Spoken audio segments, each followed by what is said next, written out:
This podcast is brought to you by buzzsprout.com. Launch your podcast today. Easy to use, simple uploads, free promotional tools, full statistics, packages, and more. Started over 16,000 podcasts, connect to any device, and helpful support. Stats are for losers. That's why we took the damn field. Now, if you want to crown them, then crown their ass. This is what's great about sports. This is what the greatest thing about sports is. You play to win the game. Welcome to the Airin podcast.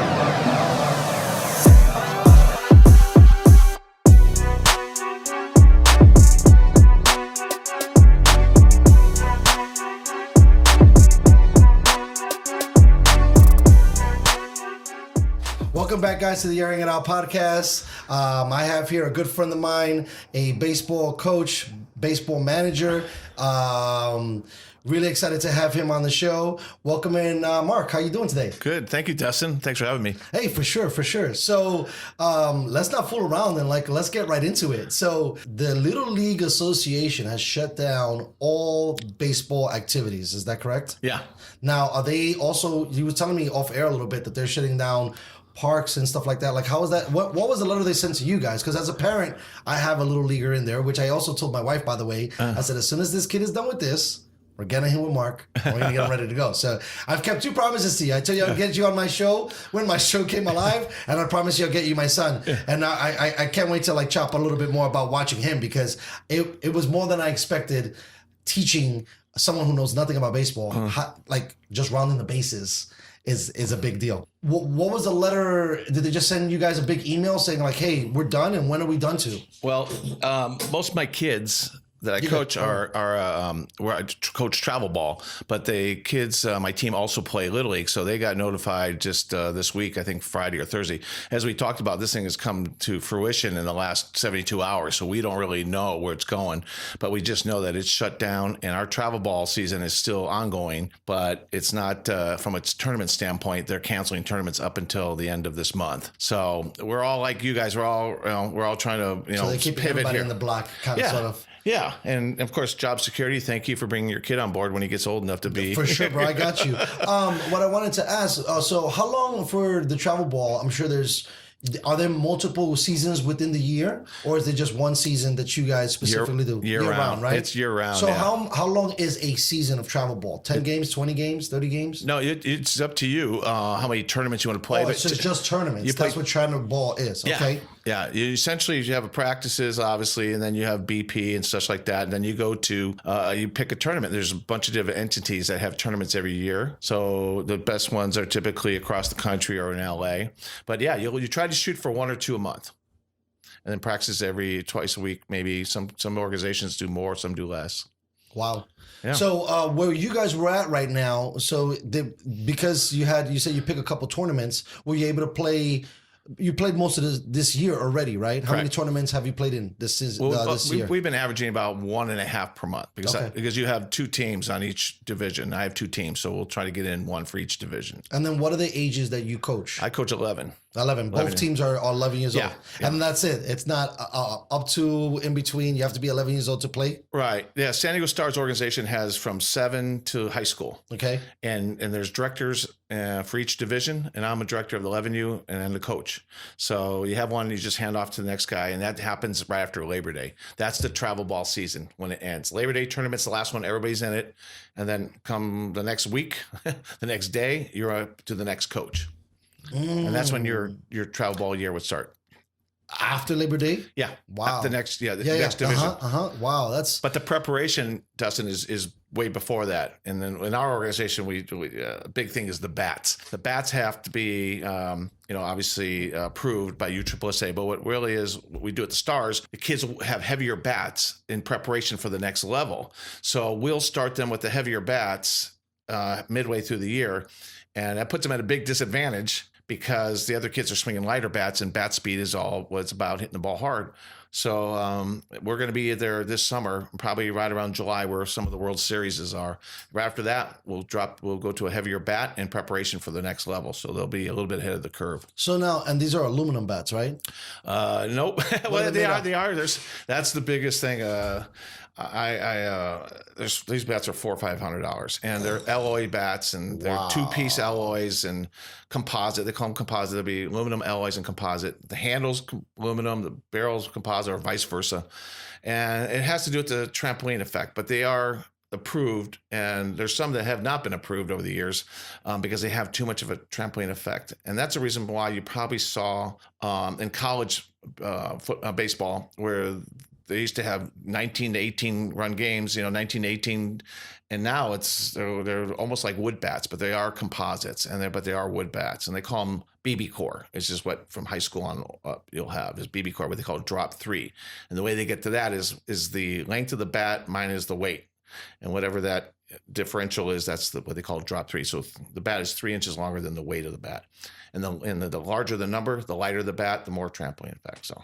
Okay, so a lot of the reason why you give kids that are younger with the trampoline effect is because they're not as strong, and so you want to kind of compensate for that. Versus as they get better, you get less of a bat, basically. Let's say to use when it's all your skills. So when you're in the pros, you use wood because at that point you've already trained for however many years and have gotten better. Yeah, that's I didn't know that it was I thought for the little kids, but you were right with the college they had it for a while too, and then they just changed recently, right? Yeah, I think it's been 6-7 years, even longer than that. Right, but I remember the games were really crazy runs, and it's a safety factor. You get a comebacker to a pitcher, and that's the thing that's the real reason why they do it. It comes right back to the pitcher.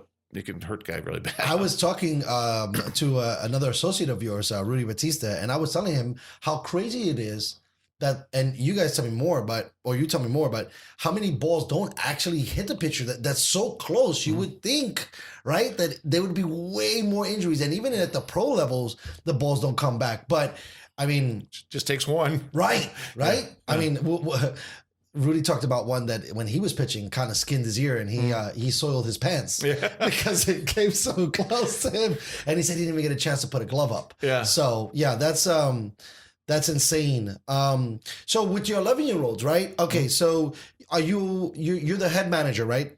Yeah. Right? Yeah. So in game, you're making the substitutions, you're making the calls, you're doing this, right? How many other coaches do you have help you during the game? I got 2 coaches. We typically have a policy. We don't let any parents coach with the managers. We don't want anybody on the field because you get that emotion. I made an exception this year. I have a really, really fine coach, Coach Sergio. He's from the South Bay. And he helps me manage the game by just taking care of the pitchers for me. Even though I was a pitcher, he was a pitcher, but I let him take care of that. And then I got a guy, Coach Dan Hausman, who comes out and helps me out quite a bit. He's my stat guy. He's the one who keeps me. He knows my program, and he just does. And when I ask him, and he'll give me great feedback on how things are going for the game. When you say stat, you guys are watching these guys in the sense of what they're outputting, and then you're trying to correct it, or what stat is he looking at? Spray charts are really important. Spray charts, everybody knows where to pitch the ball from the last guy. And in fact, we just got done with the tournament. It was a very good tournament for our kids to play in because good team, great pitching. That's what you want. You want to play. And we went up to LA to play. And he would say, this kid hit it right down third base line last time. And is it the same pitcher? It's the same type of pitcher we have now. It's a different pitcher, but the same kind of. And lo and behold, we put that kid 2 seconds before he pitched that ball and it was right at him.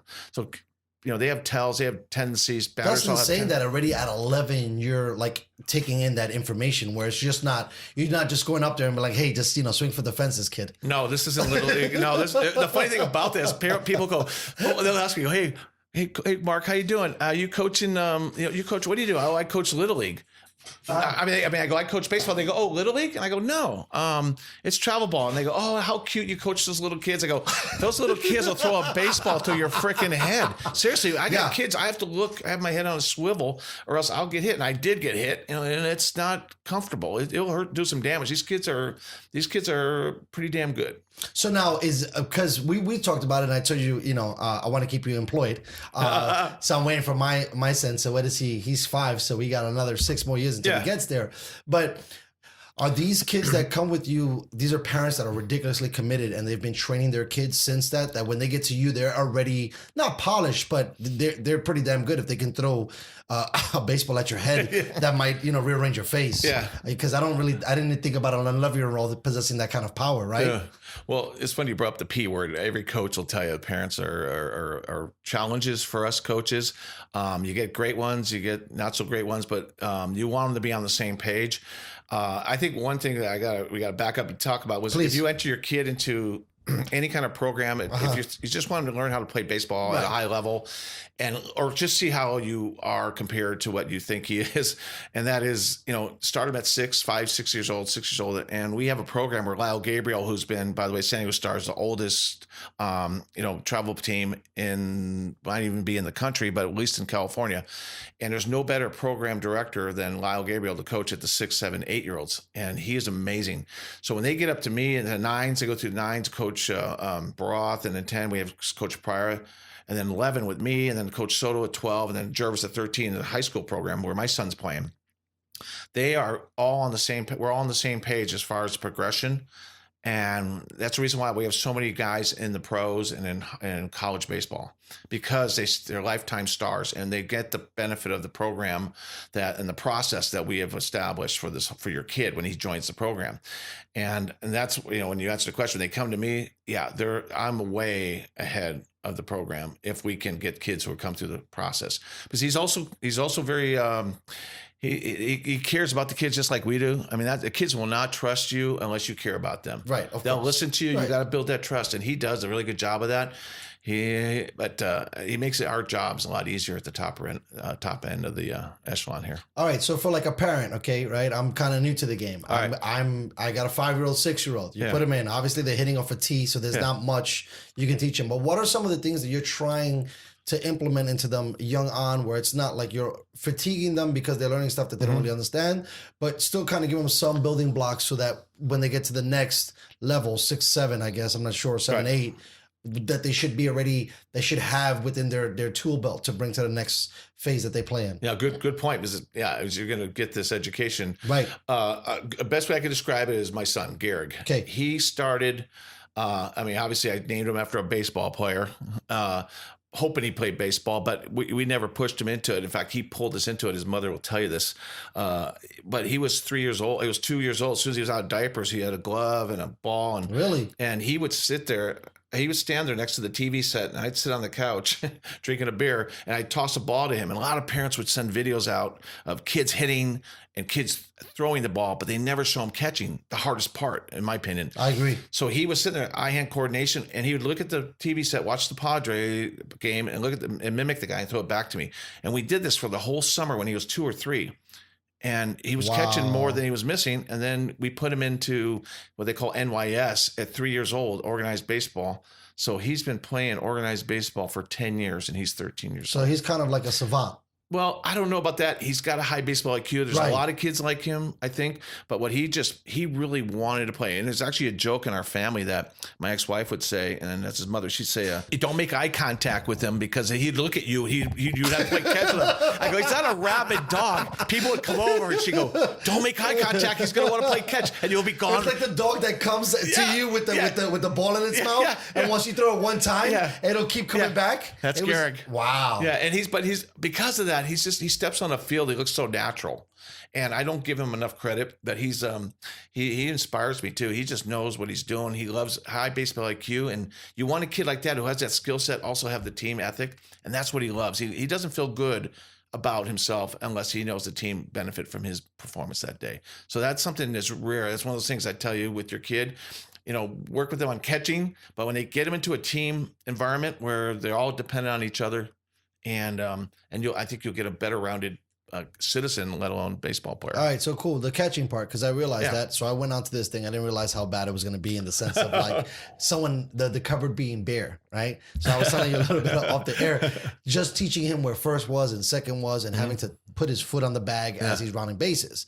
So as I'm catching with him, I'm realizing like even because the coach gave everybody ground ball drills, right? And even the drill of the ground ball, him trying to understand that to scoop the ball up, it's right there, but he doesn't make that correlation, so he just kind of lets it go through him. So what I was going to say was, when you're playing catch with them, do you start to use a softer ball so they kind of feel a little bit more comfortable? Because literally they're playing with baseballs. Unless you want to take them to the hospital. Yeah. Right? Yeah. No, yeah, you do. There's baseballs that are really hard rubber. I mean, they're rubber, but they have some girth to it. Yeah, and also the trajectory, believe it or not. You throw underhand, it comes down that way. It helps them. Some coaches will try to go overhand. I can't remember when I coached that level what we did, but repetition. Baseball's a rote process. Repetition is very important, I think, and good repetition. I wouldn't use regular baseballs at all. Yeah, we already had an accident. We already had an accident last week. Yeah. One of the first basemen, I don't know for what reason, threw the pitch at one of the players and kind of cracked him on the noggin. So I was just like, again, how important is the catch? Change catching. But she wasn't even a fielder. He threw it at a batter. This kid's a handful. That's good. But either way, I just realized, I was like, man, this could be a little dangerous, because even if the kid is trying to catch a ground ball that pops in his chest, it might hurt him, and I remember one of the biggest things, and you see it all the time, I'm sure, people turn away, right, that are not good when they catch. People get afraid of the ball coming and hitting them in the face when they don't realize, like, put the glove as much into the ball as possible to protect your face versus turning away. You might not even catch it. It still might get you in the noggin. But I was a little nervous with him because I'm like, man, I can't throw him overhand. I mean, over the top, right? A regular pitch instead of underhand. So that's been a little bit of a challenge, but it's been fascinating to see how kids absorb information and, how difficult it is even at the level that they're hitting a stationary ball.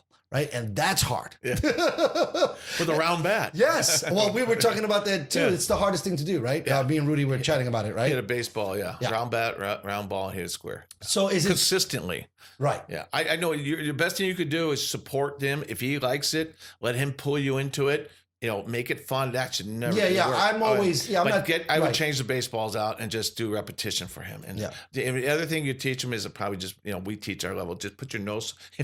You're not going to let yourself get hit in the face, so put your glove in front of your nose and put the nose on the ball. You're going to catch it. But just right now it's just hand-eye coordination. It's going to look like herding cats for the next year. I know they kept telling me that, and I didn't realize it. It was funny, bro. I was laughing so hard. We had our first game last week, and it was just clown from kids like midway through the game just sitting down. Oh yeah. Another kid, he was playing catcher, decided to take off all his gear and go get a drink.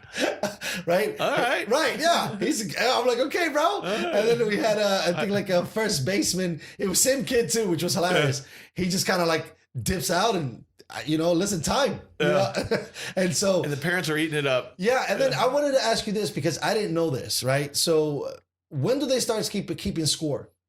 Oh hell! Believe me, the parents always keep score in their head. The game I was in, it seemed like everybody got a hit, and everybody went through it. But I heard that that's kind of a new development, right? That's part of the everybody gets the trophy kind of society deal, right? Where when you were playing, did you play baseball as a little kid? Yeah. Did you play organized baseball when you was a little kid? At 5 and 6? Okay, 6. Did they keep count then? Yeah. Yeah. When did they stop keeping count? Well, I'm a boomer, so there was no T-ball back when I played. Wow, so they were already... It wasn't even invented, And here's how I became a pitcher. Tell me. I was playing left field, and this kid, I'll never forget this kid's name. I was growing up in Chicago, and this guy's name was Leroy Ratty. I'll never forget him.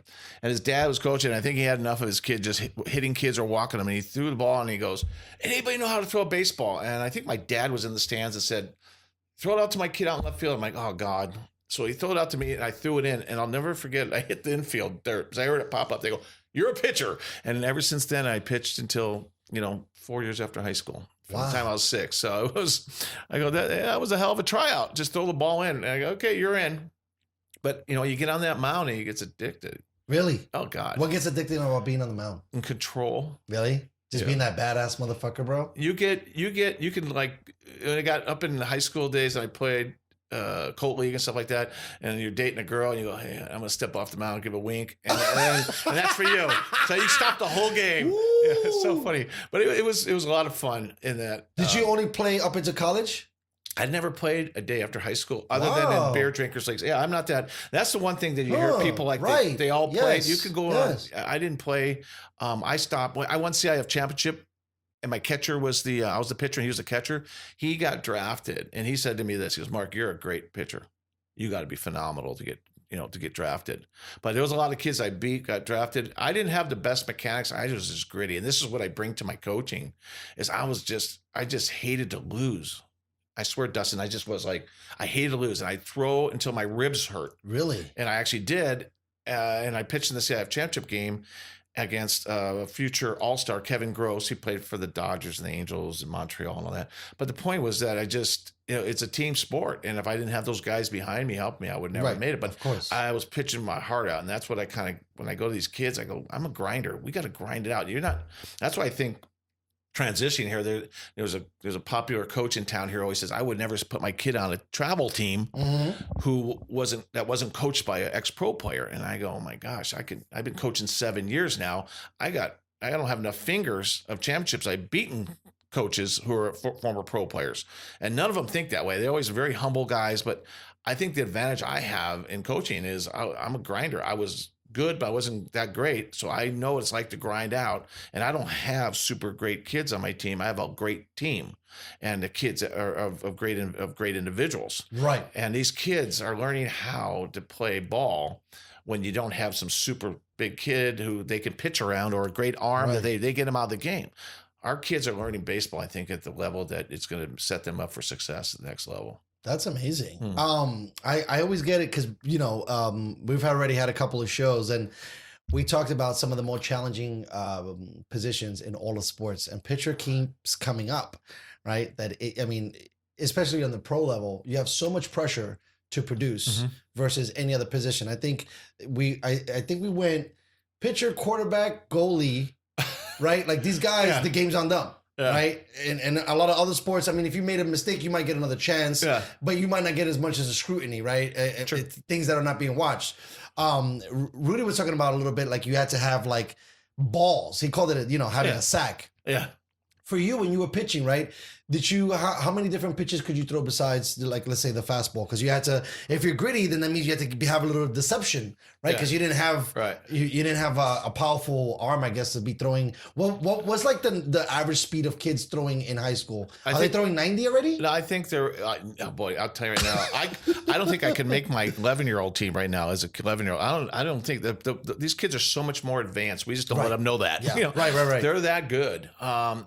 And to answer your question, I was clocked around 80 miles an hour, just below 80. And I actually gained a few after high school, but when I played in some of those other leagues. But really, the only thing I would disagree with you, I think the catcher is the most important, toughest decision. I'll tell you why. Because, we just by coaching, when you have a pitcher who's just got his stuff and when he doesn't have his stuff, catchers were very, we tell them, you got to control the game. Pitcher always thinks he's in control, but the catcher is. And here's a pitcher saying this. Okay. I had an excellent this is cool because I told this a little bit to Rudy because I said the catcher has to be important. They're most of the dudes that are giving you all the signs. Usually they're the ones, at least in the big boy level, they're taking in all that data, right? Where they know what you were saying, the sprays and where shifts are and things of this nature. So I was always saying that, Jason Varitek caught like 3 no-nos as a Boston Red Sox. Well, you wonder why. Right. Pitcher, it's trust. Right. And trust is confidence, and coaches have, and pitchers understand that, and coaches teach that. Hey, if you have trust in your catcher, you're going to be more confident. And its pressure is kind of, I don't know if it's overrated, but I say you put pressure on yourself. You need, if you're confident and you have command, that pressure's not there. You get in that zone, and a catcher needs to know there's a guy, the winning run's at third base, and this guy's sitting dead red on a heater. He wants that curveball in the dirt. He's going to confident. You're going to have to be confident. He's going to block it. You don't want to lose a game on a pass ball or a wild pitch, and you don't want to lose a game on a wild pitch. So he's going to call that, and he sees a call. That means he's got confidence. You have confidence in him, and then all you have to do is execute. But I don't think pressure. I think pressure is depends on your mindset, and that's one thing we try to teach is that pressure's not from us. It's not from anybody. It's from you. You got to get that out of your head. Yeah. And that's early to teach kids at 11 years old, but they put it on them a lot. I'll tell you, they really do. And that's pressure in school. You got the same amount of pressure in school. So why, it's how you cope. And this is what we have a disconnect with some parents is that, let your kid fail. And I don't mean it's failing for life. It's failing for that moment. And then let them get up themselves. And that's probably the biggest, thing that I talk to coaches across the country. We've been to Florida, been to Vegas, we've been to Arizona, and I talk to all the coaches I can, and they say the biggest problem is the parents just not letting them fail because they got to learn how to get the coping mechanisms to get back up and realize it's not the end of the world. Coaches are going to go, okay, next play, let's go. And that's the thing that I think is where when you asked me 10 minutes ago about that trophies for everybody, I think that's what we got to stay away from and not let that happen. Where these kids just feel like they're always going to be picked up by somebody else. They got to know that they have a great team behind them. It's part of the process. And we always say, trust the process. In fact, we were at a tournament and I always say, trust the process to my parents. And they, some guy we saw him at a tournament had t-shirts. All the coaches had trust the process. And they, coach, I don't know. It's countrywide. All the coaches believe. Well, I think, being that for my show, it's in the vein of sports, but I also, talk about family and I talk about business. Mm-hmm. And I think a lot of business points of views is that too, right? If you're starting something new, trust the process, do all the things that, do all the little things that you've seen other people do, right? Because like one of my favorite sayings is success leaves clues. Right. So, for example, if you wanted to be a great pitcher, just watch a great pitcher, see what he did and you copy it. You're not going to get the same results, but you'll get pretty darn close. Yeah. Right. If you do pretty much everything they did and you have a little bit of talent and a little bit of passion, it can go even further. So I think trusting the process is not only something that can be on the diamond, but goes across all sports and goes across, especially for men, having that work mentality. Sometimes failure when you're trying something new can be something that disenfranchises you. But at the end of the day, it's like you said, it's part of the process and it teaches you how to grow up and how to be a bigger person and how to overcome odds. And these are some of the tools which I find great. And I think why you should put kids in organized sports, because these are the things that they don't really learn in school, right? You're learning math and you're learning science. I mean, maybe I'm sure you and I've had situations where we've had teachers that end up being great mentors, but that's not every teacher. Right. Every teacher for the most part is just trying to teach you the syllabus or the curriculum. They're not, adding anything extra into there. And it's really great when you meet awesome coaches who get it, who don't try to squeeze the kid, right? And know it's about fun and know that there's things that they're going to go through. And like you said, giving them that trust and the support there so that no matter what, they're going to come back to you and not feel afraid, because I think I said this a couple of times on the podcast already. I had a coach and ruined it for me. And I never wanted to hear about sports ever again. And it's funny how I came all the way full circle back around, but in a different capacity. Yeah. But he made me not want to like sports. I was like, this is bullshit. Is this the way people talk to you? But from you and me, we're kind of closer in age. That is different. Yeah. We didn't come from everybody gets the trophy. Yeah. We didn't come from no scoring. Yeah. Right? Like they were very hard. A lot of coaches were tyrants, even at the smaller, minor league levels and then and in the junior levels. So, like I said, it's super awesome to have somebody like, that's why I wanted to have you on and let people know that there are some really good coaches. I don't think now in this woke society, you're going to see that many bad coaches. I think you probably have less bad coaches than you have good coaches. Do you agree? Or is still kind of half and half, or more so, less so? Well, you just won't be in the business any longer. Gotcha. It's the people will speak, and there are different kind of mentalities of coaches and parents, there's organizations that it's about winning everything at all costs, and we are not like that way. I'm not that way. I don't want these kids to be. I want these effects I have on them be long term, so they carry this over. I mean, and the greatest thing is, the only way I can tell you the feedback I get is when I get a text from a kid who goes, "Coach, I just made the United States national team, and thank you so much for your commitment to my skill set that got me there." And then I had another kid who made the Australian national team. And they play baseball in Australia? Yeah, I know. They call it baseball. Okay, cool. I just want to make sure, because they always give us shit about baseball being just an American game. Yeah. So that's kind of cool. Oh, hell no. Right. Yeah, we all know it's not. Right. It's a little bit more international than people would like to think. But Yeah. when you think international sports, you think international football. Yeah. You know, versus soccer here in the States. We don't talk about that sport. No. Right. No, that's not even. It's not even a sport. Well, no, honestly, in all honesty, I encourage kids to get anoture sport. Sure, I think so. I think it's awesome. That's what we did when we were kids. We played 3 sports. Play whatever you want. Yeah, until Right. coaches, no, you're gonna go play baseball. Get out of my basketball. Right. So, Seriously. But no, that's true. That's true. That, I'm sorry that you got so. Yeah, it takes one coach. I know that. It's a tough. I'm not too mad at him. I ended up being some kind of a playboy back in my heyday. So it ended up now the working truth out. comes out. It worked out. I focused more on my communication skills I can than imagine. I did one of my physical skills. But it's weird. Instead of being with him, because I was fortunate, I did a lot of martial arts when I was a kid, and I was really lucky that the instructors on that side, except for a couple early on, were tyrants too. But I got lucky with a couple of people that they were able, and that was kind of my sport growing up. I didn't do, even though I wanted to. I mean, growing up in the Bronx and having the Yankees and having guys like, who was your Yankee fan? Who's your best? Yankee So fan? it was weird because it wasn't like for you when you say your son was watching baseball, right? It comes from your dad, right? Like any kind of sport or any kind of love in that regard. I remember young watching my grandfather watch the Mets, but he wanted to watch him by himself. So we couldn't watch with him. Yeah, no, he didn't. Because Wait a minute, the Bronx. You were watching the Mets, right? Yeah. Well, he was a very interesting man, because he had a lot of weird things about him. But he liked the Mets. I don't remember him if he told me about why he liked the Mets. He just watched them. I mean, it could have been whatever. Sure. And then I didn't really gravitate to it, but I kind of was interested in the Met thing a little bit. And then at the old stadium, I think they still do it at the new stadium. If you hit a home run, an apple comes out, right? And it's like this big deal. I went to my first Mets game. Right, that was the first baseball game I ever went to, and all I didn't even watch the field. I just watched the apple, and it never showed up. And I just was like, sucky day for the Mets. yeah, I was like, you know what? I don't like baseball. Because the guy was like, hey, like the person we went with excited us.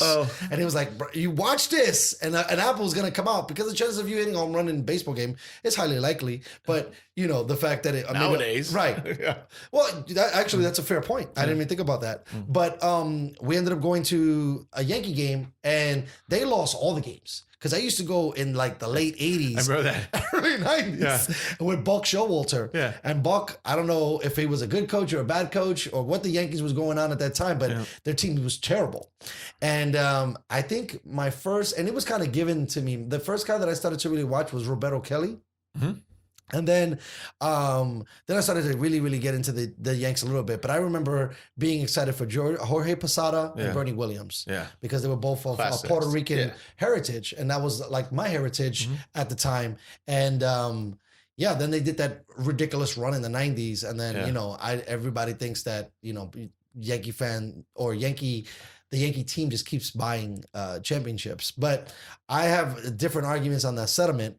But at the end of the day, it was great. I mean, it was a really run down place. And it was a little crazy because it was the Bronx, and like they had areas where they shut down because people would just like fight and get into it. And it was crazy. So we went a little bit, but yeah. And then I don't know, I guess the rise of Jeter, I think, changed everything, right? Because class act too. Right. He's unbelievable. I mean, I would go as far as saying we don't know, but he never got caught doing anything. Yeah. Right. Like he was able to stay out of the limelight. Whatever it was that he did, he was able to be cool enough to get out of that. But, with him, and then what was it? Nomar right there battling with him as like, a famous shortstop player. And then I think when Alex came into the game, I remember me personally being a big fan of Ken Griffey Jr. Because of his swing was just so beautiful. Yeah, it's beautiful. He had effortless. He had this swing that you were just like, wow. Yeah. And it's really sad to see, that he didn't take steroids. Hopefully we don't know that either, but because I think if he would have, his numbers would have been crazy. Yeah. Because he was already, I mean, if Barry Bonds went from a skinny player that was a great hitter to a house of a man and a power home run hitter, I could only imagine what Griffey would have turned into. Yeah. Right. I mean, it would have been amazing.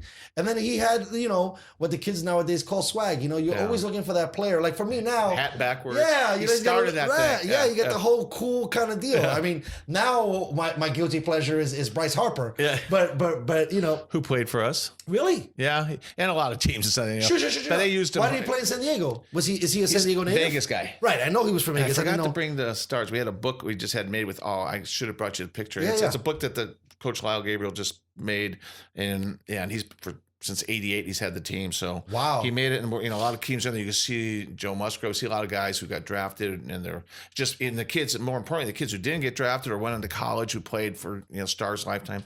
But Bryce Harper, they have a picture of him at Cooperstown, New York, in a boat with Joe Musgrove, who's playing right now in the pros, and they're both sitting there. They don't look anything like they do now, and it's funny how you see it. I'll bring it out sometime. You can for sure. We'll get you back on the Bryce show. Harper he's a Vegas kid. He's come down and play.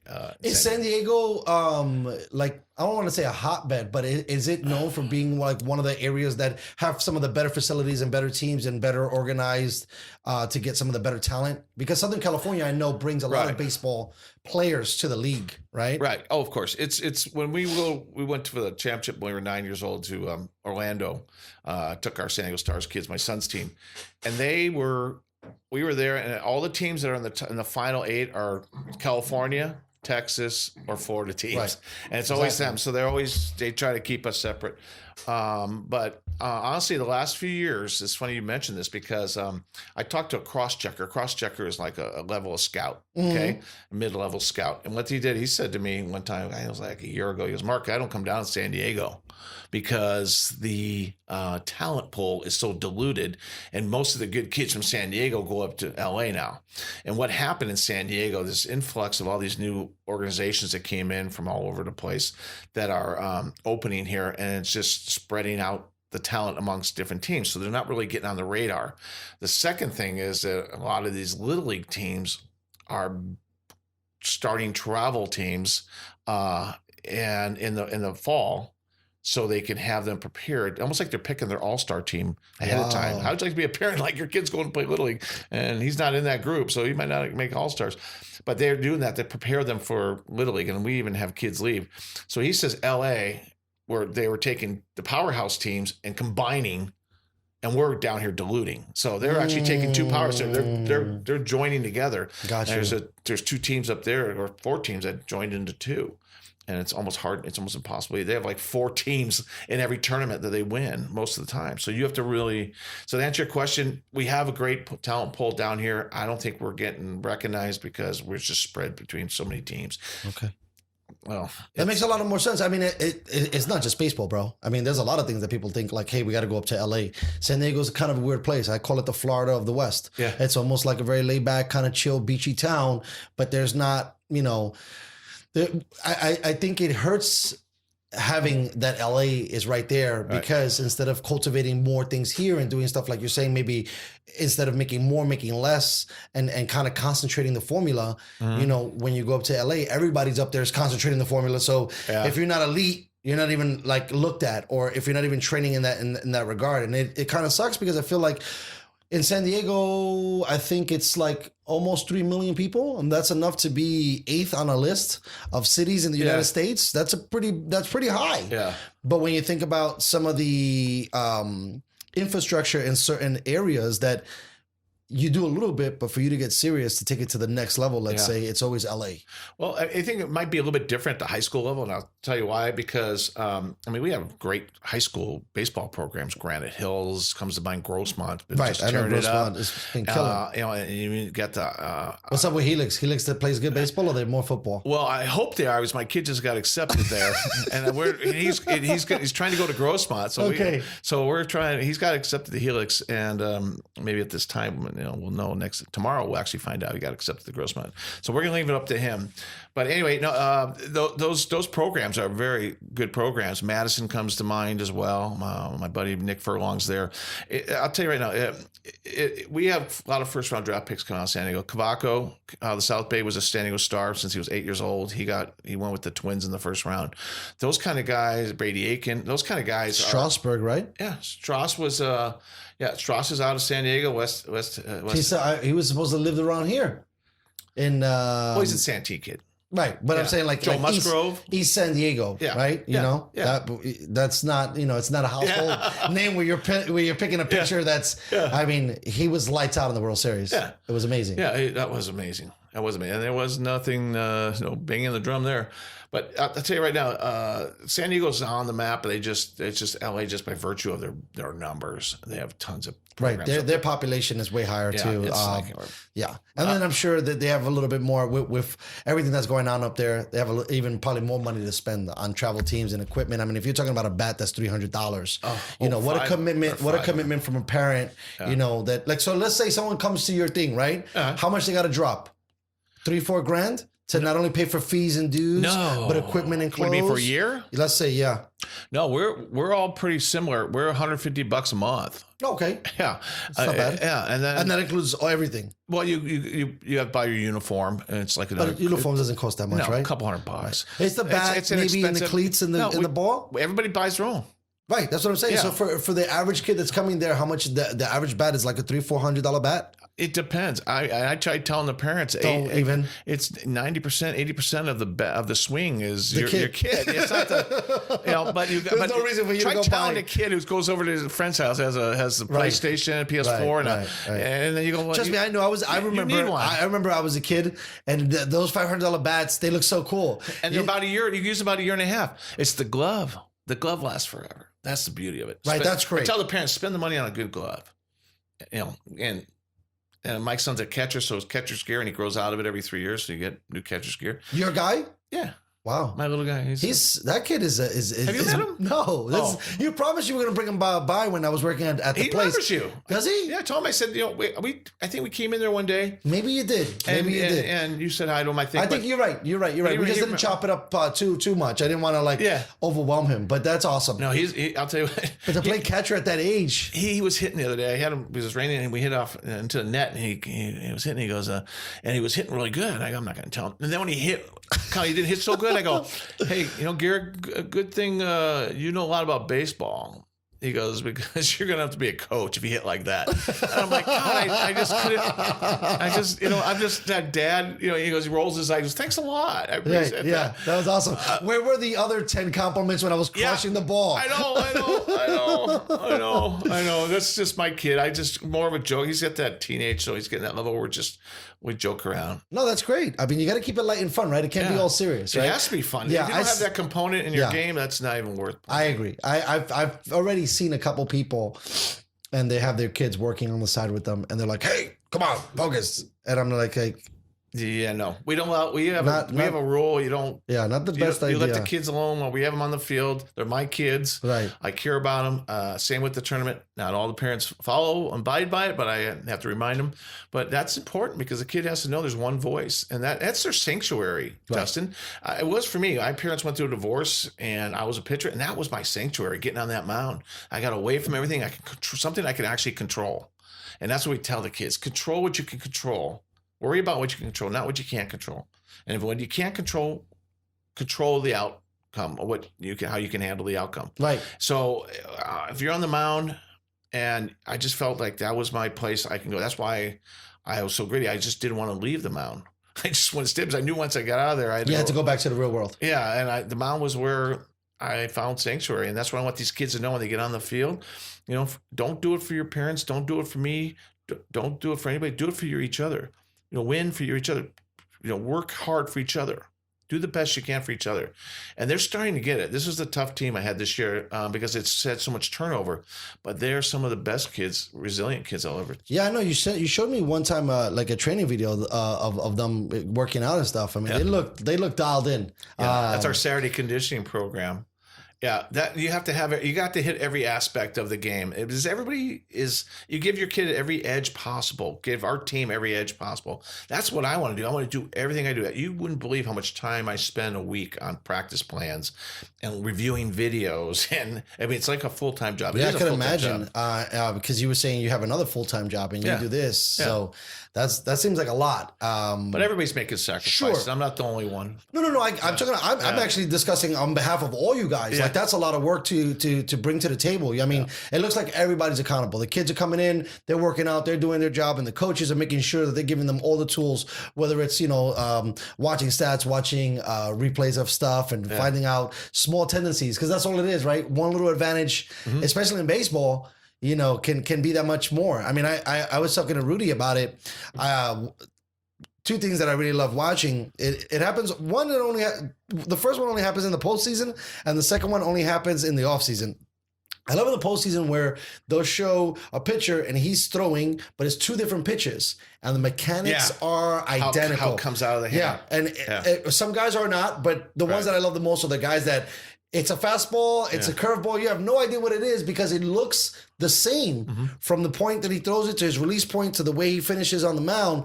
That's pretty impressive. And then the one that I like on the offseason, I love when I see batters, his elbow might be tucked in 18, but in 19, someone talked to him and said, hey, if you put it up here, and miraculously, I think that was something that it's a subtle thing that I sometimes forget, because as soon as someone jumps up and home runs, I'm like, juice, right? Because that's kind of how baseball kind of has us trained.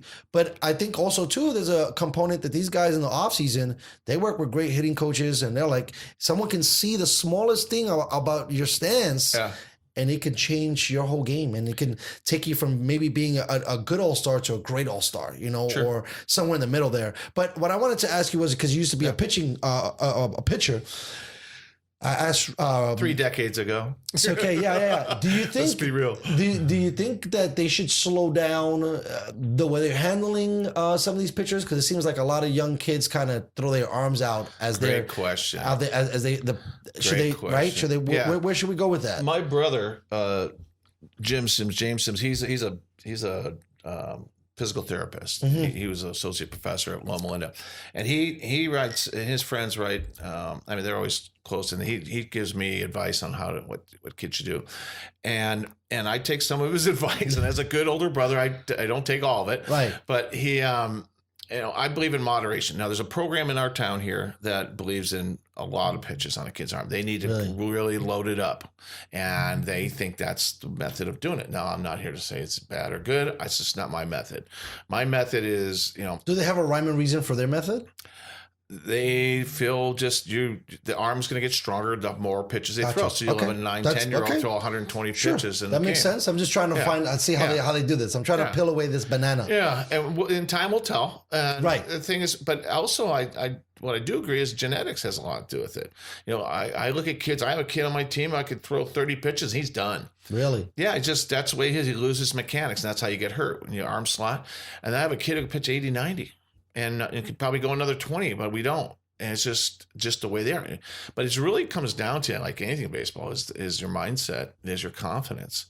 When you walk up you get on that mound and you're pitching a lot of pitches, and if you feel like you're in the zone, you're going to pitch. Mechanics going to be there. You just get that zone. I've had it when I pitched, and even when I hit. Kids tell me when they hit, they get into that zone. You just don't even. You're not thinking. We don't teach them to think. We tell them to react. So when their arm, I always have to sometimes say, "Hey, how you feeling?" Don't ever ask a pitcher because they're going to always say yes. Oh, it's great. When I hear, and I had one this year, a kid goes, "No, my arm, I'm ready to leave." I'm like, "What? What the hell? Give me a drink. I'm ready to. When you have a pitcher come off the mound because he wants to, bull. No way I'm gonna. So. Going back to the original thing, it's time will only tell. But you look at the kid's mechanics. If he starts dropping his elbow, that's how I do it. And I have my coaches look for it. If you see him losing it, but one thing we won't do, and it's kind of shocks some parents, at least I don't, and maybe this is my old school thinking, is if I see him in trouble, all of a sudden arm starts getting sore. Oh, bull. No, this is in your head. This is psychosomatic. You're going to finish the inning. What? Yeah, you're finishing the inning. Because I'll walk out to the mound, they'll have that ball out in front of them like they're handing it to me. I go, nope, you're going to finish. I'm not warming anybody I agree. up. So you're going to have to get through that mental block. That Yeah. whenever difficulty strikes you, you're going to Right. Don't submit. Right, and it's part of the process that we tell them that they, Yeah. and it's just a coach. So basically, it's more mental fatigue than actually physical fatigue. It could be a little physical, but they've already checked out in Right. their mind, right? And they, at that they don't point. show any cues of physical fatigue. That's the thing. And this game is 90% mental. And that's the part where coaches don't spend time on the mental game. The mental game is helps it mitigates some of those issues. And meaning that when you go up to bat, because we do tell these kids, we're looking middle away, you can hit this ball this side. I mean, we do give them a lot of information, but we don't say dumb it down. I don't like to dumb it down. I like to simplify it. Right. When you have a plan and a process, when you go up to bat, that's confidence that you're just looking for one pitch, and you can't play baseball unless it's loose. You got to play it loose. You can't play it tight. And the whole thing about it is when you get up to the plate, you got to clear that mind and just get kind of in that release point where the guy's going to come, focus on the release point, focus on what your plan is, and just go. Sometimes you'll say, see the ball, hit the ball. And that's kind of a way it's just saying, work the plan. And the kids go up there comfortable. When you go up there comfortable, mechanics will come to play. We work on mechanics, but now we're starting to work on more of the mental aspect of the game, because now we're halfway through our season. Now we got to accelerate that, because now they have to go up there expecting to hit the ball hard. Don't care what the result is. We just want them to hit that ball hard, because we know ROE is a stat that we look at. I don't look at stats very much, but reached on error. That means that guy couldn't handle that hot hit that you had. Okay. And we teach them, some kids who have wheels, you're going to hit the top half of the ball, because you're going to get that ball on the ground. You're going to beat that ball out. Or if we have hit and run, hit the top half of the ball. A guy on third base, you're going to hit the bottom half. We wanted you to lift one out and get a sacrifice fly and score that run. But really, when it comes down to it, we just want them to look for that one pitch that they can handle, and then drive the living shit out of it. It's just that's what you're doing. We don't want any half swings. But it's got to be controlled violence, as a lot of coaches refer to it. That's good. So for the most part, these kids are not hacking. They're going out there. You're telling them, hey, we're going to be watching X, Y, and Z. Keep an eye on it. This is what I want you to take a swing at, for the most part, right? When you're putting them out there. Trust the process. Trust yourself out there when you're swinging. And don't try to pull it. Don't just hit that ball hard. And it's amazing, because that you'll see kids hit like that, and then some kids, you go up there like we had in the tournament, kids like hands are in his head, like, oh, this is not going to end good. So you don't try. So there's still a lot of nervousness on their behalf. They're kids, right? And they're mental. They're human, right? And they're going to go through that dip, the valleys and peaks and valleys, and you try to get them where those peaks and valleys are almost identical, so they don't have that emotion. And I use that term, emotion is your enemy, and I actually got that from. Coach, for a competitor coach, who used to be our coach, is Dana Blaylock, said, Mark, emotion is your enemy. It is, because the kids just get so high and then they get so low. Our kids don't get all excited. Somebody gets a home run, they stay in the dugout, they fist pump them. Good job. They're excited, but you're trying to keep people even keel. That way, if the high is the high, then the low won't be the low too. Yeah. Because if we're not hitting home runs and high fiving, then we're not feeling great about ourselves. Yeah, and passion. I want them to keep the passion's different. Passion and excitement, energy. Those are things we want. Emotion is when you internalize it. Yeah. So when you beat yourself up too much after that last at bat, right? Yeah. We call it living in the now, live in the present moment. A lot of coaches tell you it is. I mean, it took me 7 years to figure that out. Honestly, I didn't get it to like this year. How you just got it. Once I wasn't coaching my kid anymore. You were able to step back a little bit. My emotions gone. A little bit. Yeah. I'm a better coach because my kid's gone. He'll tell you that too. He's a better player without me. That's pretty interesting when your mind ready to explode now when you got your kids going right. Well, I'm in the assistant to the assistant to the assistant. I wouldn't want to coach my own kid. Yeah. I think, like you said, the emotion gets involved. I would rather let somebody kind of handle it. And I think the idea of having a coach is that from their perspective, everyone's the same, right? Yeah. It might be hard if you start to favor your kid, and it, because of love, might not even be something that you're doing on purpose. I'm sure some people do it on purpose, but by accident, how you're not going to be more so for your kid. So I wanted to ask you this question because I've been thinking about it. So you said you've been in the zone, right? Mm-hmm. for you, you were in high school and you were in the zone as a pitcher, right? What did that mean for you? Did that mean that you just had great command? Did that mean if something happened, you didn't really get fazed by it?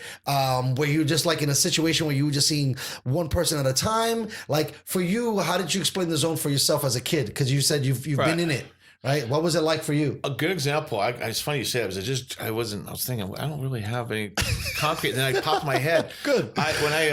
I pitched a game one time against our arch rival, and it was Saturday morning. I woke up, and my mom used to always come in, single mom like yours, and she brought in the newspaper and put it on my bed. And I'd wake up and there would be open to the sports page. And there I was. It said, Syms strikes out 10. Get the F out of here. Did I strike out 10? I didn't even know it. What? I struck out 10 guys. And that's in a 6-inning game or 7-inning game. Good shit, bro. Yeah. That's awesome. I don't know. It was just. That could have been a part of your day. I mean, like that's kind of cool, right? I mean, sure. Not every day mom's dropping and saying, "Here, look, son, you're the front page of the paper. You're killing it." Well, I remember it was 8-2 that year, but it was like the thing was. Oh, how the hell did I do that? And I realized I was just I probably was in the zone. I didn't even just think. My catcher was very good, and he was the one who kept me locked in. Yeah. Well, when you heard the show, Paul Bradley, I got to name him Paul Bradley. Yeah, give my guy Paul Bradley some love. If you heard a part of the show, it's just funny because the beginning of my thing is stats are for losers, right? And it's kind of a play on words, but it's kind of true. You know, it's not really. If you're really good at it, I don't think that's what you're trying to play for. You're trying to play for a bigger outcome. I mean, in the younger levels, it's definitely about fun, but you guys want to win. Yeah. I mean, I think if you had 12 Ks and you lost, it wouldn't matter, right? And if you had 2 Ks and you won, it'd be, that might carry a little bit more weight in your own sense.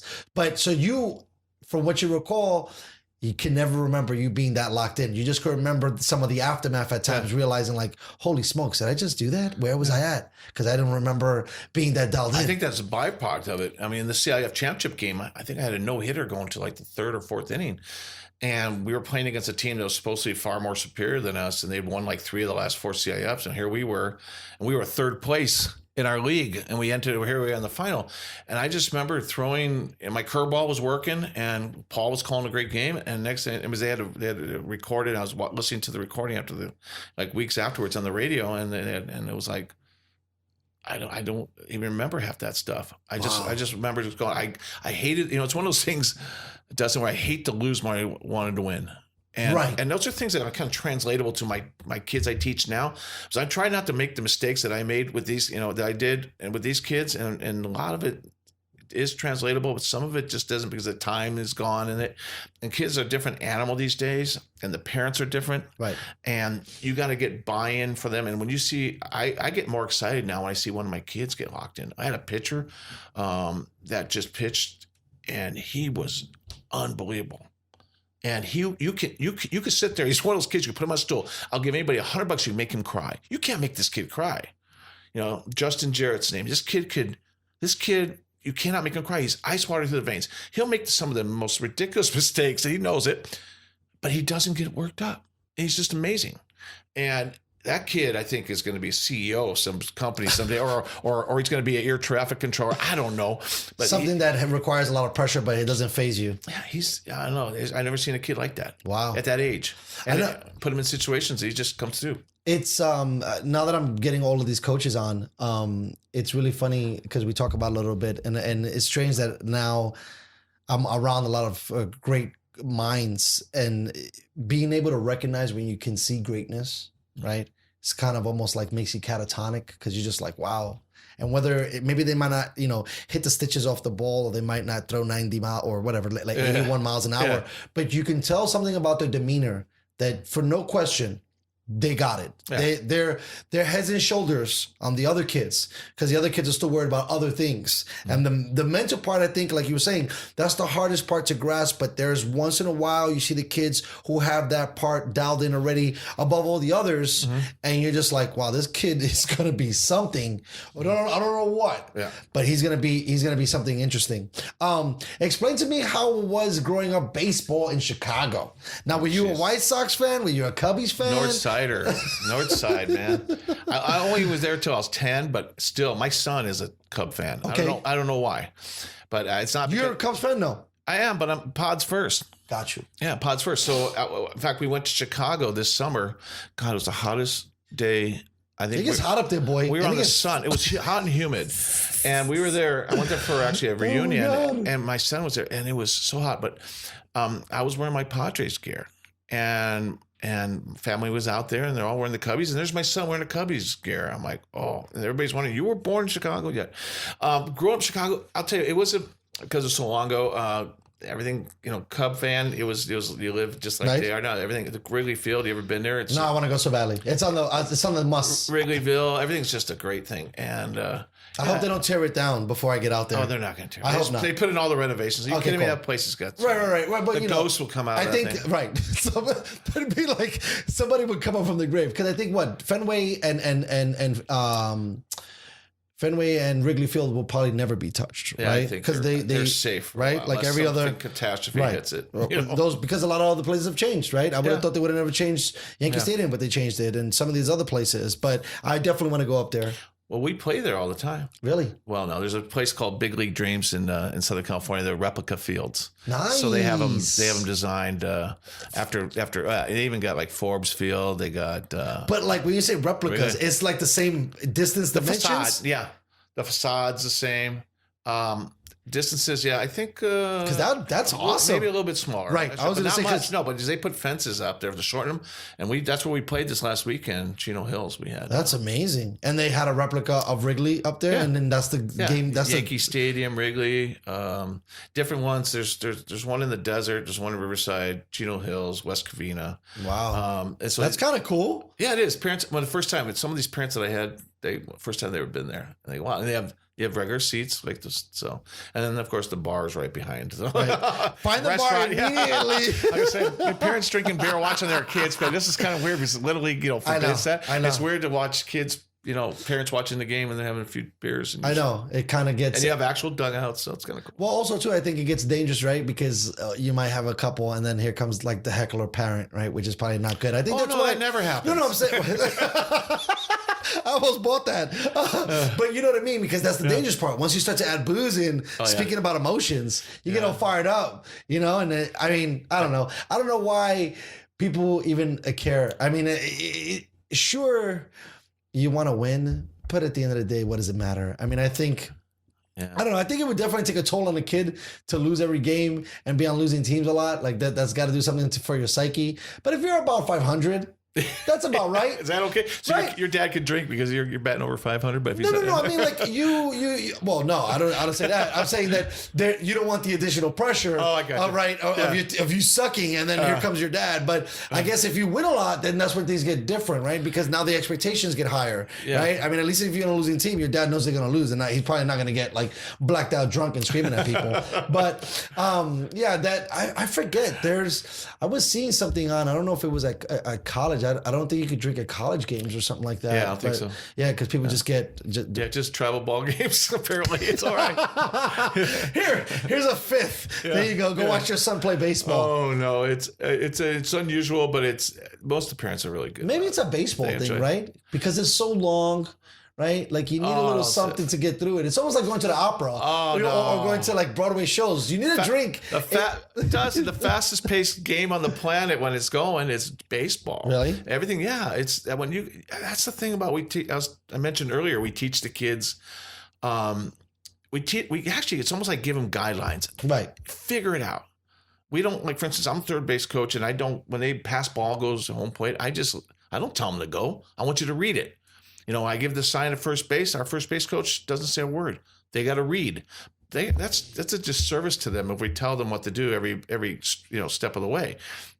Now, mental errors during the game, we redirect. We try to stop the mental error because that's something that we've read, at least I've read, and if you don't stop that behavior, you're going to get, so some parents are, they're yelling at the kid. Well, we're yelling at him to get him to redirect his focus and get refocused, and then we'll reset, and that's what we're trying to do. Physical errors, missing ground balls to the wickets, those are different. Yeah. That's just us hitting ground balls to them again. They'll have to read it better. We don't get on about that. So it's about the stuff that's the mental errors, the execution of plays that they should know. We'll let them know when they come in the dugout. Hey, let's do better than that. And we even don't even do it. The other kids will get on them, say, hey, come on. And that's good because you get them say, we're all a team here. We're all in this together. So, but at the same point, they'll pick them up, say, come on, we'll get the next one. And that's what you love to hear in a team. But I think I got off on a tangent with your question. No, it's okay. Don't worry about it. That's the whole point. No, I'm going to go. I'm going to go in a totally different direction just because I find that interesting. Well, you're going to see all this when you get your boy in there. Yeah. I can't wait. So the travel bowl thing is happening. Hopefully, the zombie apocalypse doesn't kill us all. Yeah. And we're able to pursue that more. So you said Padre first, and then Cubby fan second, right? Yeah. So I've been having this interesting debate with some Padre fans. Was Manny Machado worth $300 million in your opinion? You're going to get 300 million different answers on that one from people. It depends on their. We haven't seen it. What do you sign for 10 years? Do we sign him for 1 year? We sign him for 10. Let's see what happens. Yeah, there's some things I don't like about him, but I know, that's, it is what it is. We sign him. I think he puts butts in seats, but I think that's what their goal was. Then they're going to do it. But I think what they really want is 1 year. Come on, let's just see how this guy's. So basically, amazing. on this 1 year, you didn't think it was worth. Let's say I don't know. So if it's I don't even know how much he gets paid annually, but let's say $20 million, right?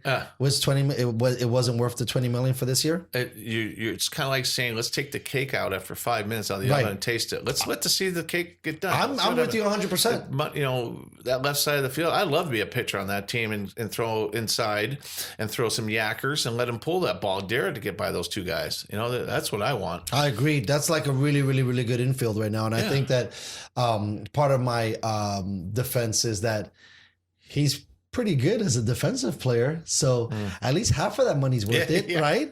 Well, I think people relate to the Tatis Jr. and his attitude. They're like two complete opposites. Sure, I don't think you could compare them. I think it's unfair a little bit. Yeah, and those two guys, in the common denominator is that they're just absolutely phenomenal infielders. Right. And are they good clubhouse guys? That's right. We got to see. I heard Tatis Jr. was in fact, I met him. I'll tell you a funny story. Please, in Chicago. Yes. We were in Chicago. Gehrig was there, his mom, because she was there. It was just by coincidence. Her and don't worry. Her and she had she works for a law firm, and the Padres have a lot. Her law firm has a lot of seats with them, so she got to come out to Chicago on the trip, and I was out there for a family reunion. So we met up, and I got to go in the Padres. Thank God, we were in the suite because it was air conditioned, and that was on the hottest day. That was the hottest day. Thank God.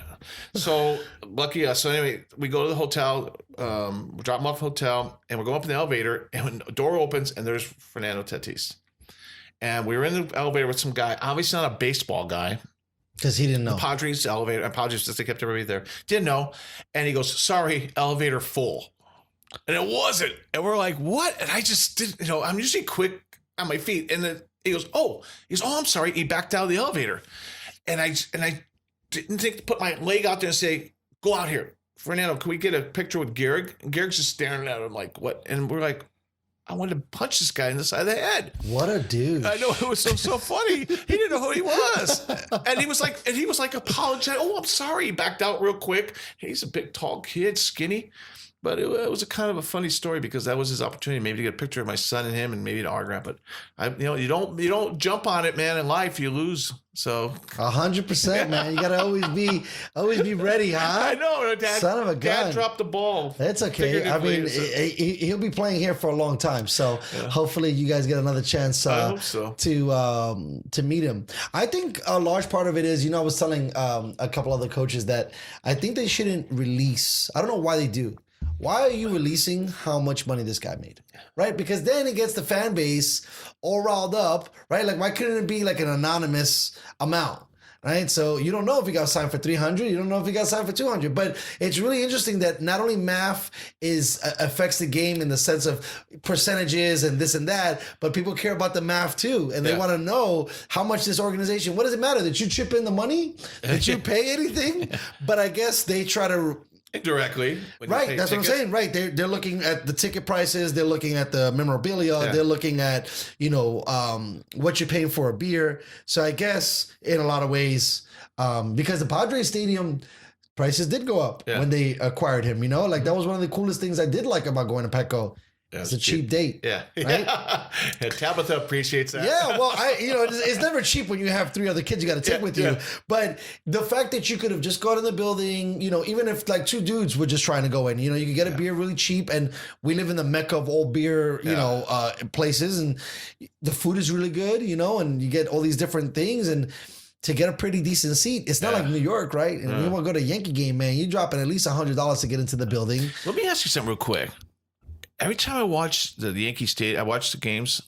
Is there a chick in the stands ever? It's like all dudes. It's a sausage fest. There's hardly any. They're always standing up. It's all dudes. I think a lot of it has to do with where it's located. It's still located in a shady part of town. Oh, right. So you gotta take your girl there. I gotcha. And it gets a little rowdy. Right. So it's not something that you want to take. See, that was the thing for me. Growing up in the 80s and in the 90s, going to the Yankee Stadium, like the profanity they were yelling was crazy, bro. And they'd be like going all in on guys. I mean, I remember we were kids, and the only thing, because we could only afford like the outfield seats, we would just heckle the outfielder. And the moment he tipped his cap, no, but we would heckle our own team guy. All we wanted was like, we would just want him to say, like, notice us. Like they do the roll call. Yeah. Okay. We're like, you're the best, you're amazing, we love you. But we'd just fucking go and go and go and go. That validation. And he would just be, wouldn't care. But the moment that he looked over, and they were like, woo! And then he would stop. Yeah. That was the nice part of things. There's other sides of things where dudes would just lose their shit on guys and yelling. Yeah. And these guys are drunk and fired up. Yeah. And I don't think that's a place for chicks. Like I remember taking a couple young ladies to Charger games, and that was pretty rowdy too. Yeah.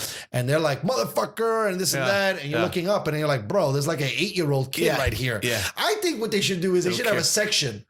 Oh, try that. Yeah. Yeah. Where you could just go ham. Right? For not for safe, but for you to go ape shit. Yeah, okay. yeah. Go ape shit, because I mean that's called. They have a place. It's called Dodger Stadium. Really? Is it bad there too? Yeah. No, I heard it's cleaned up, but I was there. It was a full on bench clearing brawl. I mean, in the stands, and it was everybody. It was up against the aisle, and it was. The Jets had the same kind of shit too, man. A couple years ago, some fucking idiots threw like a hot dog stand off of the. Oh no, they did. Yeah. You know how like they had the one at Qualcomm, the one like that. They have something similar to that. They threw it off there, and man, everybody was just. I mean, the worst thing about it to me is at least beat up the other team. When the home team is whipping their own ass, that's probably not a good look. Well, I was an Angels season ticket holder. Again, baseball was my sanctuary because I got divorced my first time. And I bought season tickets to the Angels, and I was living in Orange County at the time. And when the Yankees would come to town, I actually liked it for one reason. They're very knowledgeable fans. Right. Yes. And that's how we've come together here, because we both enjoy this game. I love, and you know me, I come to the Sunday, little known fact, the parents know, after a tournament on Sunday, I need to decompress, and I'd like to go to some of my favorite places at my friend's house who's got a little bar, and we just sit back and just talk baseball. I talk about anything, and it was great to get it off my chest. Sometimes I go, God, I should have made this call today, or my kid. I'm always talking proudly about my team, my kids, and when I would go to Angel Stadium and watch the Yankees play, they were so knowledgeable. But I really had my ace in the deck and in the hole when I started going there after my son was born. I said, "Hey, what? You have any kids?" "Yeah." I go, "I named my kid after Lou Gehrig." "Oh, what?" "Yeah, my son's name is Gehrig, and he was just a young kid."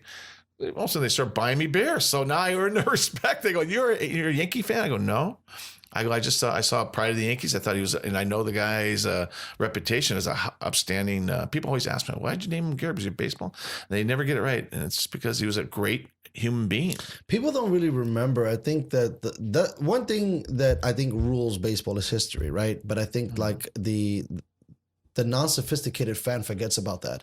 And, you can get mad all you want about the Yankees, let's say, buying championships, which is an argument we can have. But more so, they've had so many quality guys: Yogi Berra, Babe Ruth, Lou Gehrig. Shucks, I'm forgetting the one that I was gonna call him Nick Markakis, but it's not Markakis. Who's the Yankee who hit the second amount? Put me on the spot here. Let me see the second amount of home runs lifetime. let me see if I can look it up while we talk. But there's a lot. Talk about Roger Maris. Yes, Okay. Roger Maris. Okay. Yeah. So these are guys that were, for the most part, like icons in the sport. Well, you had right? 8 teams in the league that time, you know. Yeah, but you know, when you look back, you got like maybe one guy on one team lifetime, right? Right. On some of the other organizations, like the Yankees have outstanding guys that for the most part were looked at as dudes. Like Lou Gehrig was unbelievable. He was like a great dude. Yogi Berra was a great dude. These were not bad people. These were, you know, role models, you know, because some of the guys get a little bit of a bad name, you know, if they have like, you know, a outside life. Can you imagine those guys in today's society, the way Babe Ruth would go womenizing and partying? Right. That's what I'm saying. You couldn't. It wasn't the case. And here's the funny thing is I tell my kids, and I say my kids, my team, is I love those kids to death. And I said to them, I go, you know, I couldn't play on your team right now. I wasn't good enough. That's how good you are. And I'm on their shit all the time. And I go, they would blow me away if I was pitching against them right now. And I go, these guys in the pros, every single one of them are badass. They are good. That is hard stuff to do. How many thousands, hundreds of thousands, maybe millions of swings they've taken, and they're still in AA or AAA. I hear about guys who are 10 years in the. I know, it's crazy, but it's a passion, and still.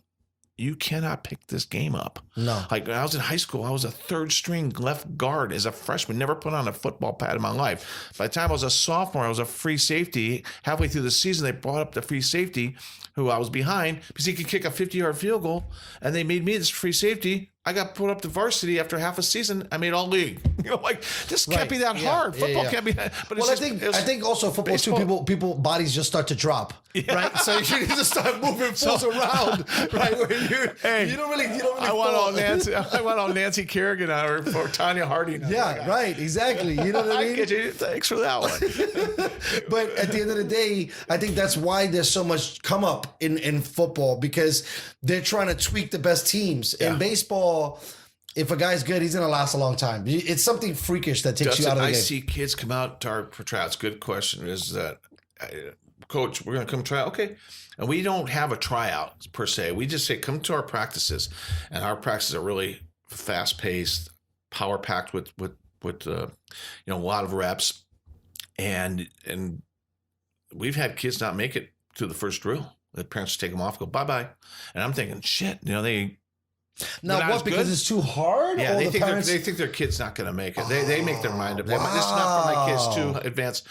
Or there'll be kids and they'll go, oh, my kid's a shortstop. He's this, and I don't make it. I go, well, I got 3 shortstops already. Well, my kid plays shortstop. Well, he's not playing shortstop. He might play shortstop, but he's going to play 2 other positions. Because I'm doing you a favor. When this kid gets up to the next level, that coach, and there's a shortstop who's batting 450 and you're batting 300, guess who's playing shortstop?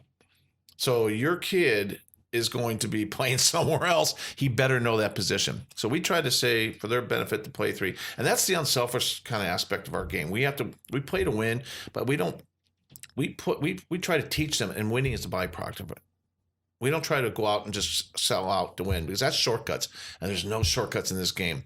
So we get those kids so they're well-rounded, they know how to play great baseball, and then put them in a game situation and let them decide where the positions are, because we're going to move them around, because at the next level, the coach is going to be Coach Soto, who's the next level. He's not going to take any of this crap. You know, he's not going to hear it from your parent. You're going to play if you help the team.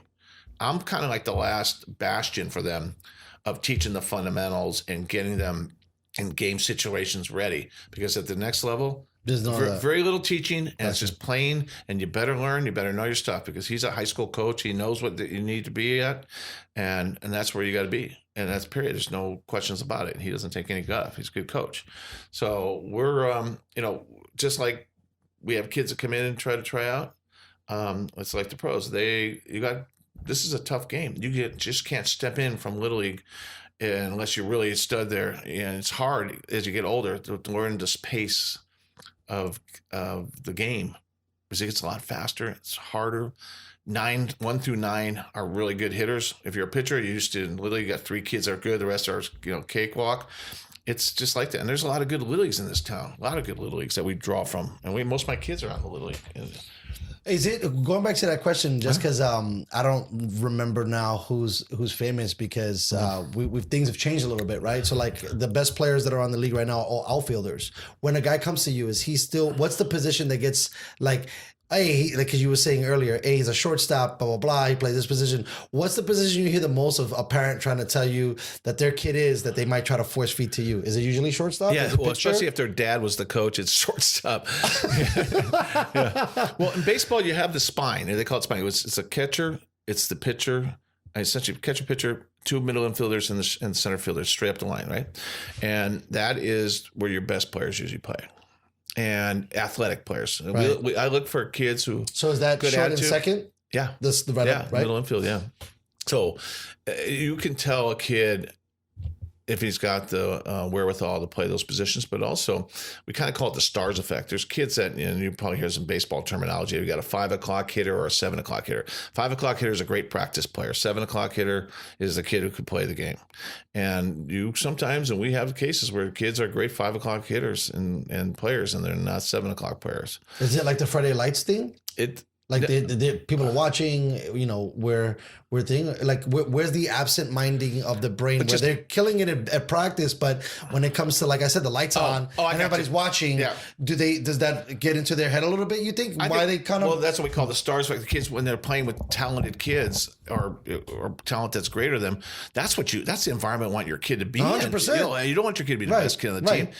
And so we have kids always competing to be leaders on our team, and that's a great environment to have. 100%. And I don't know, I couldn't tell you what the mentality of the parents. I just see the kid we had kids just left the team is like that. Just great practice kid, great potential. He'll be really good.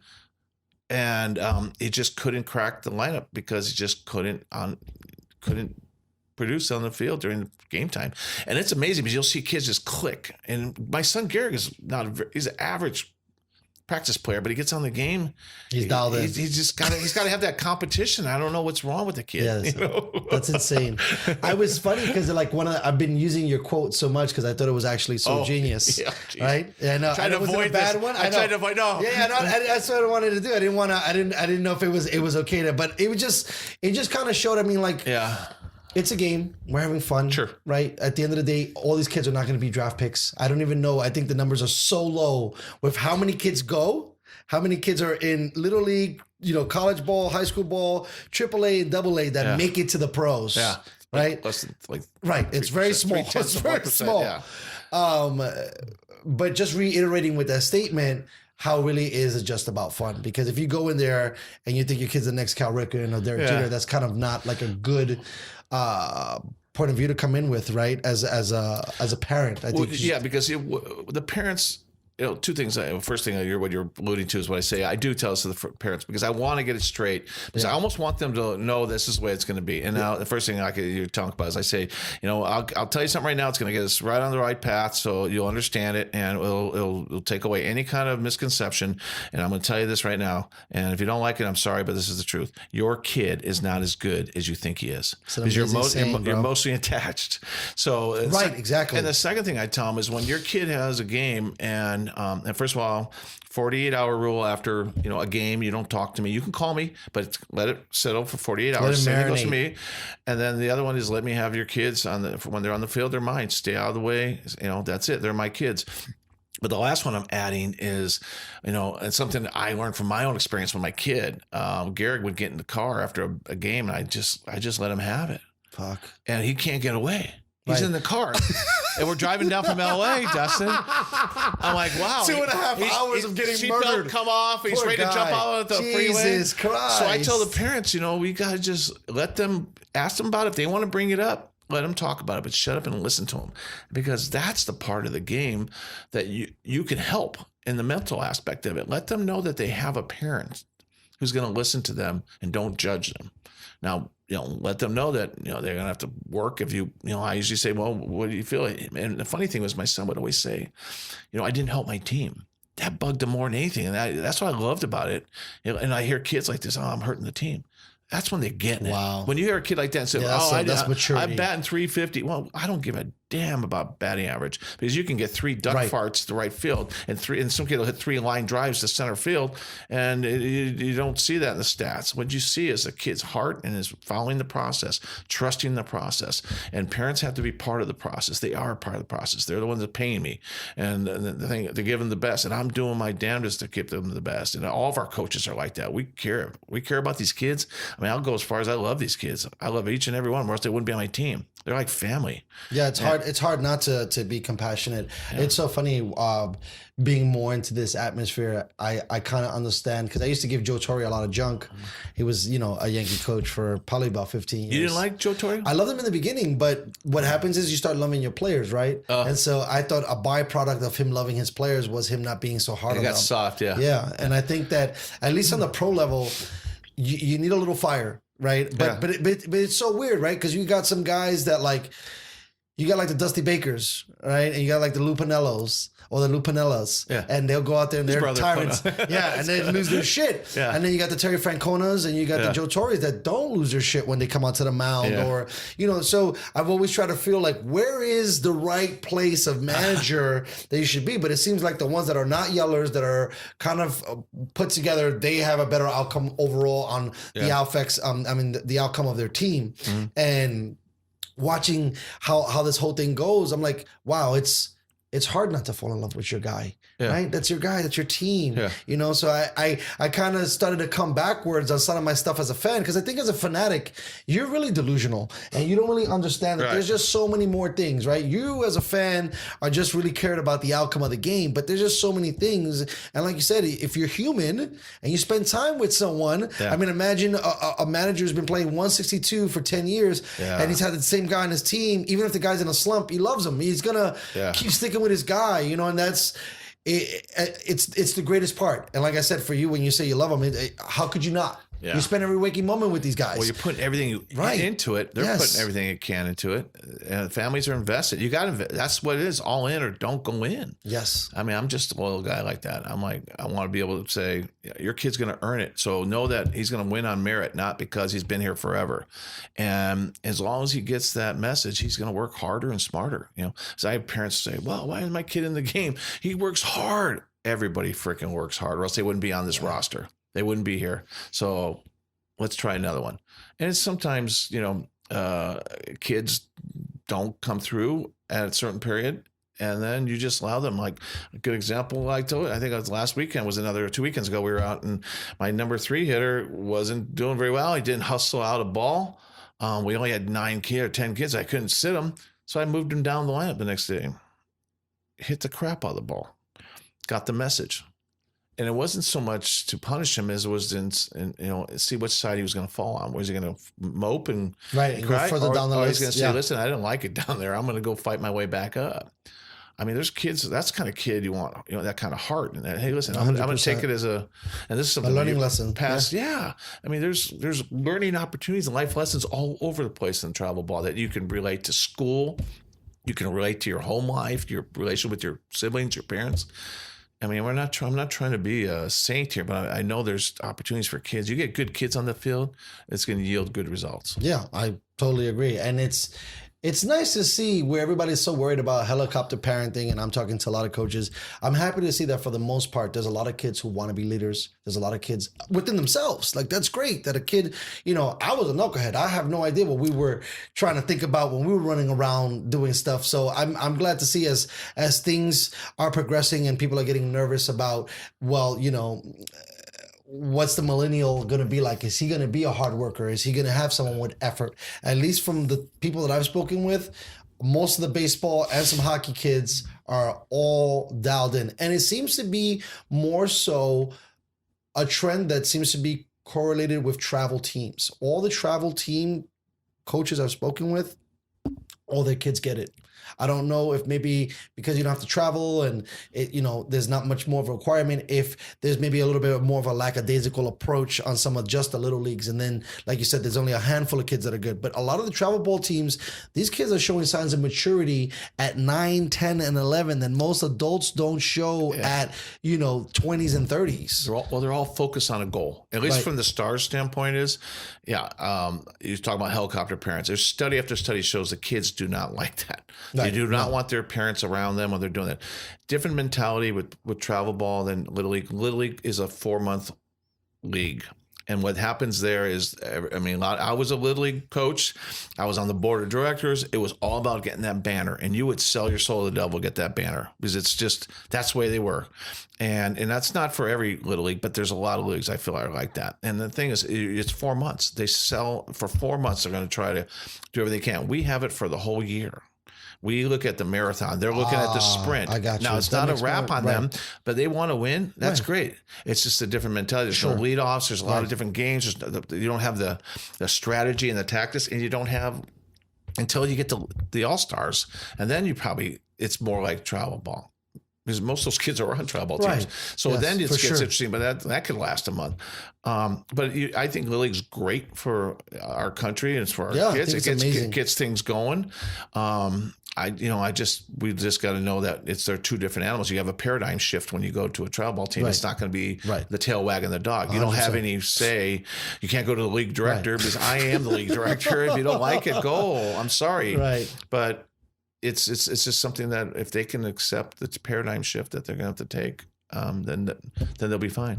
I had another question because I found this even interesting as You're well. never going to have your kid enter Little League, are you? No, I didn't After know this that. talk? No, not that. It's that everybody that's involved in the whole Little League, I don't know if it's called the foundation, but that they're not paid. It's all free.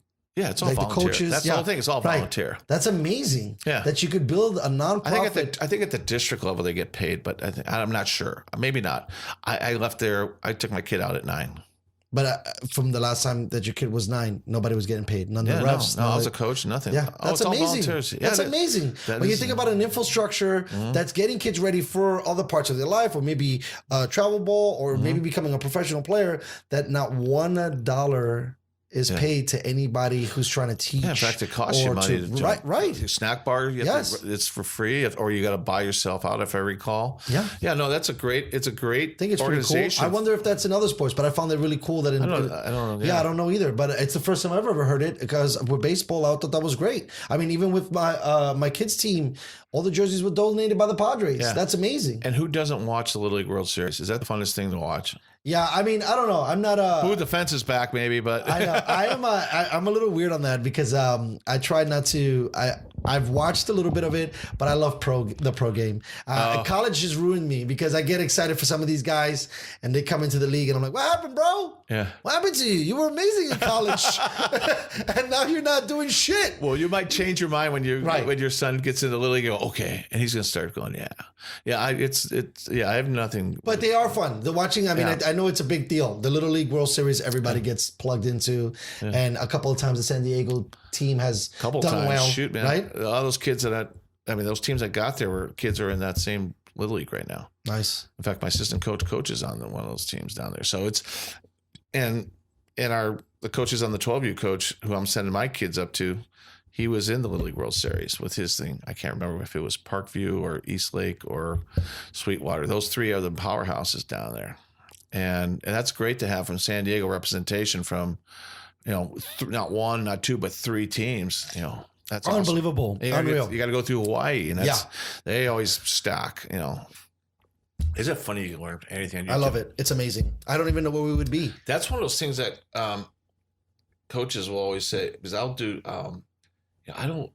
A lot of coaches just are the new dads, or the new coaches who are dads. They want to get there. They just refuse to trust any coach with their kid. Not because of the lack of coaching, because they want that kid to be in the top of the lineup. They want him. They're afraid. And the moms, usually it's the moms I have problems with, not the dads. Really? They'll tell the dads what to do. Oh, yeah. I've seen that a lot. They don't want to, fuck, And I love you ladies, but sometimes, man, you guys are just so much. But I watch it all the time. Yeah, it's amazing. But the kids, so the dad, where was I going with this? With the dad? Oh, dads will go on the internet and just learn how to do drills. And then keep the kid, and then they'll just do the drills. And now they learn the drills. I'm learning from experience. Right. My kid gets his hitting lessons at USD, and I watch their practices, and you grab and pull from what you see. And I just kind of like, okay, and based on need, I go, oh shit, we can't. We had 3 on this last weekend. Was the only reason I brought it up was we went up to LA to see we were gonna get our asses kicked, and we got 1 out away from the championship. Wow. So I go, fuck, I was pulling everything on my ass though to get us there. And I mean, like all kinds of weird plays and stuff just to get us there. But the thing was, the reason why I point that out is because there's something at 11 I taught my 9-year-olds. It's called the wheel play, and that's a long story, but it's how you prevent a run from scoring on a tight game late.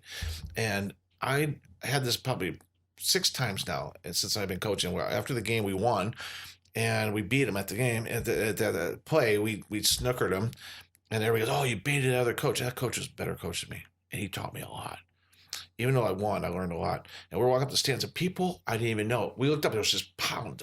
The word got out that there was some really, at the end of the game, there was the last inning was going back and forth between these two coaches, not talking about on plays and who's going to strategy. And people came up to go, best game I ever seen, coach. Best game. People I don't even know. Best game. Who are you? And other team. Best game. Wow. Parents, and coaches from other directors going, man. Because everybody stopped, and when that game got out, everybody came out and watched your game. The word was that it was a 3-3 game in the bottom of the 6th. And they go to a California tiebreaker, which means they put a guy at second base, and now you play the inning. Wow. And you I didn't know that. So, yeah, it's so really weird. That's how they try to expedite the game. Instead of going extra innings, they just do it. So, anyway, that was, that's the difference between a dad who just picks it up on YouTube versus experiences. Well, there was a really famous. Did you watch the Super Bowl in its entirety, or were you drinking and like barely watching? Where was I? I watched it. Okay, so there was a YouTube commercial. And drinking. No, right. But most people. I feel like the veteran football watchers. No, I watch it. I gotta watch it. I gotta put my ass right in front too. No, but you know what I mean. Like the veteran watchers will kind of, because there's always a lull. Yeah. In the game that you kind of check out and you start pounding, right? And then if it gets good, you kind of come back, right? Like I think like maybe the first quarter everybody's dialed in. If the game starts to change in the sense of it being egregious on one side or the other, people start checking out.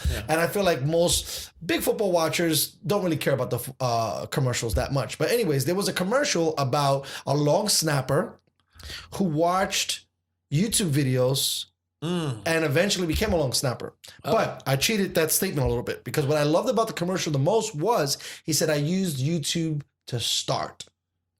I didn't use YouTube to blow up, but he was precise and concise on what he was trying to deliver, which was, I use it as a platform. So like what I was going to say to bring relevance to your story, if the dads are using it, hey, to get the kid a jump start, cool. But it's not the end all be all. You got to get around baseball minds and coaching minds to kind of really understand. Yourself. Yeah, because the person that's basically doing the YouTube, this is another thing that kind of sucks about YouTube. They're trying to make money. So the artist who's dropping this, he's maybe got a hitting kind of package he's trying to sell, or he's trying to get views. So he might not give you everything. Right? A coach is going to give you everything. That's true. And because they're trying to get it's not about the dollars. It's about, let's say for argument's sake, the prestige of my team. We won't even say for the win, but of my team, where people know like, hey, win, lose, or draw, that team plays their ass out. And I want to be a part of that, whatever that is. Right? The artist that's on YouTube could give two shits about that. Yeah. They're selling that particular box across so many other people that they just like, hey, but I think that for basics, it's a really good place to go. Yeah. I learned how to get an impact driver the other day. I go, which one am I going to? I was talking about impact driver. I go, oh, okay. You talking about golf? No, impact driver is a drill. Because I got my Toyota, and I had to put in a tonneau cover, and I had to borrow an impact driver with this star something shit. I don't know. Yeah. I don't know what the fuck it is. My buddy's going, just get one.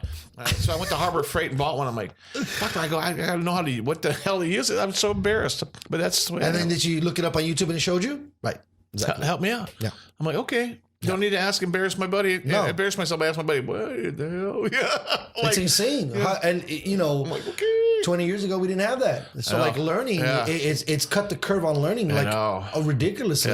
Yeah. Where, I mean, not to say you don't have to go to school, but you can learn so much for free on the net in a couple of hours. Yeah. I mean, I'm not going to say I mastered, but in 8 hours, I had a pretty good handle on Photoshop because I spent 8 hours watching. Right. And now I'm like, okay, I know what I'm doing. I'm kind of No. I went. So this is a PC. Yeah. Macs are too expensive. I had to do this whole program on a budget. Yeah. So I got this, like, I think refurbished for $300. but it was a Laverno. Laverno's a fucking great company, right? And then I wanted to buy this used, but the missus bought this for me brand new, which I guess I'm happy for. I mean, where I'm at now, I didn't realize because there's been generations of it. But I went back and I looked at all this stuff to make sure. Like I did YouTube reviews, not me personally, but I looked them up to see if I even needed this thing. Oh. So the mics are kind of used.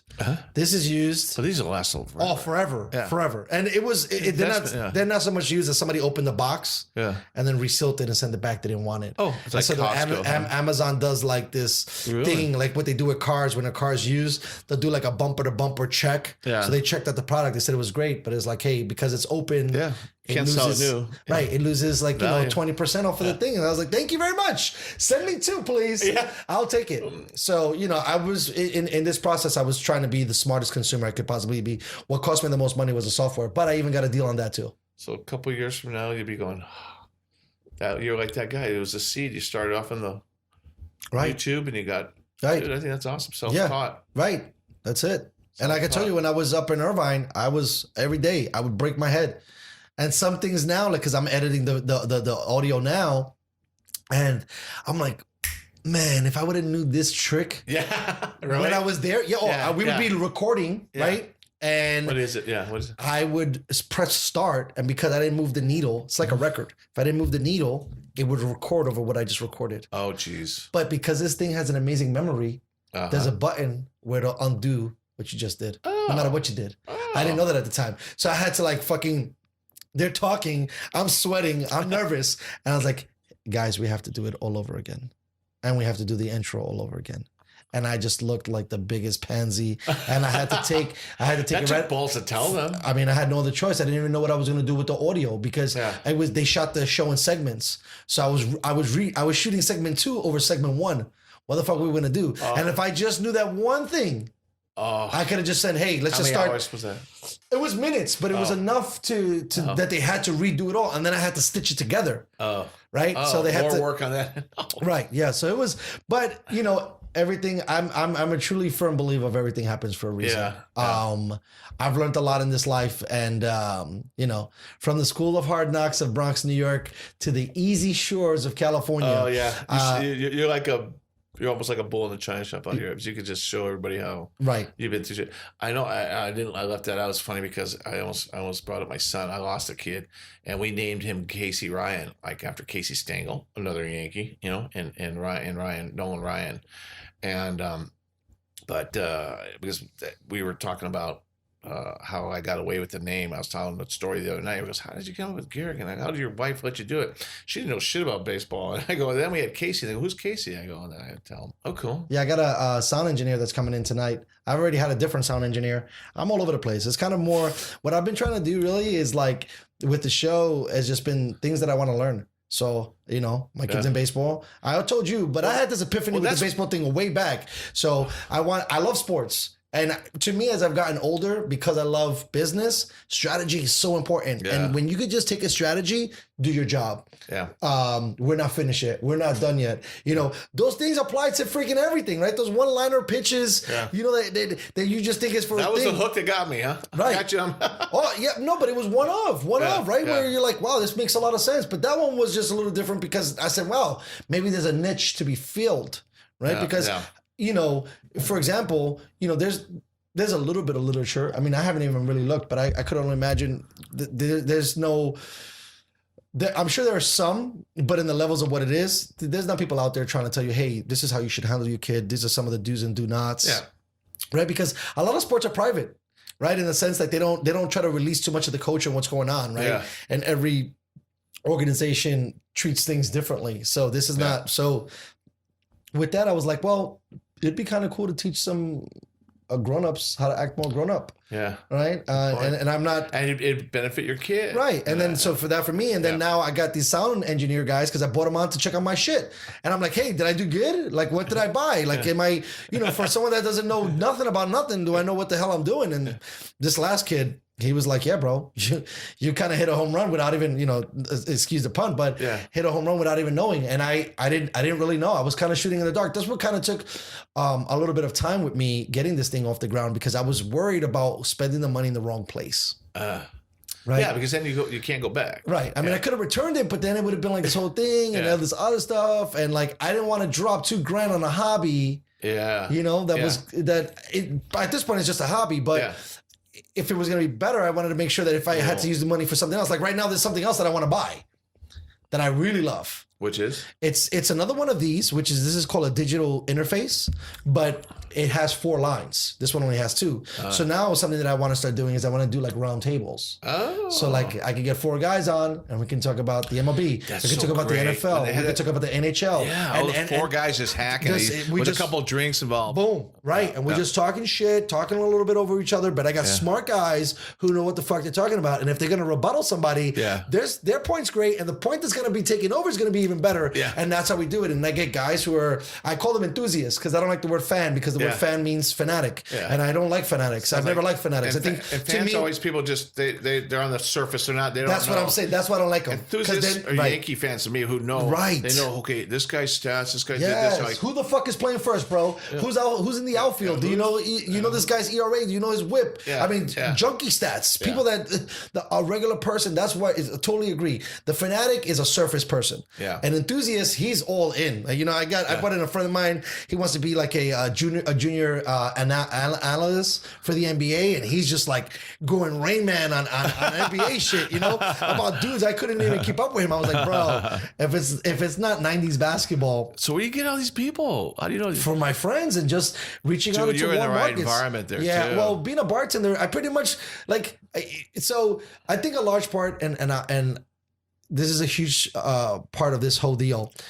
Finding what you're good at, right? And I just read this thing on Twitter. It was that, whatever you find easy is like your luck and what you're good at, right? Like by accident. The people, I mean, obviously we all try to do different things, but some people, some shit just comes natural to them and they fight that. Yeah. And they try to go get a job and try to do all this because mom and dad said so and so on and so forth. But for me, I've been chomping it up with people for 20 years at a bar. Yeah, right? Know. How can I pull that? Stories that you got, come on. And then some of the stuff you got to be careful because, right, like this show could be super raunchy because I could get guys that, like, that's kind of, I'm on another show and we're trying to figure out that component because we're trying to bring in more of like the darker story. But how do you protect your guests? How do you protect your audience? Right? Like we even talked about filtering guys' voices because maybe we might get a dude that's like doing stuff that he shouldn't be doing, but he's willing to talk.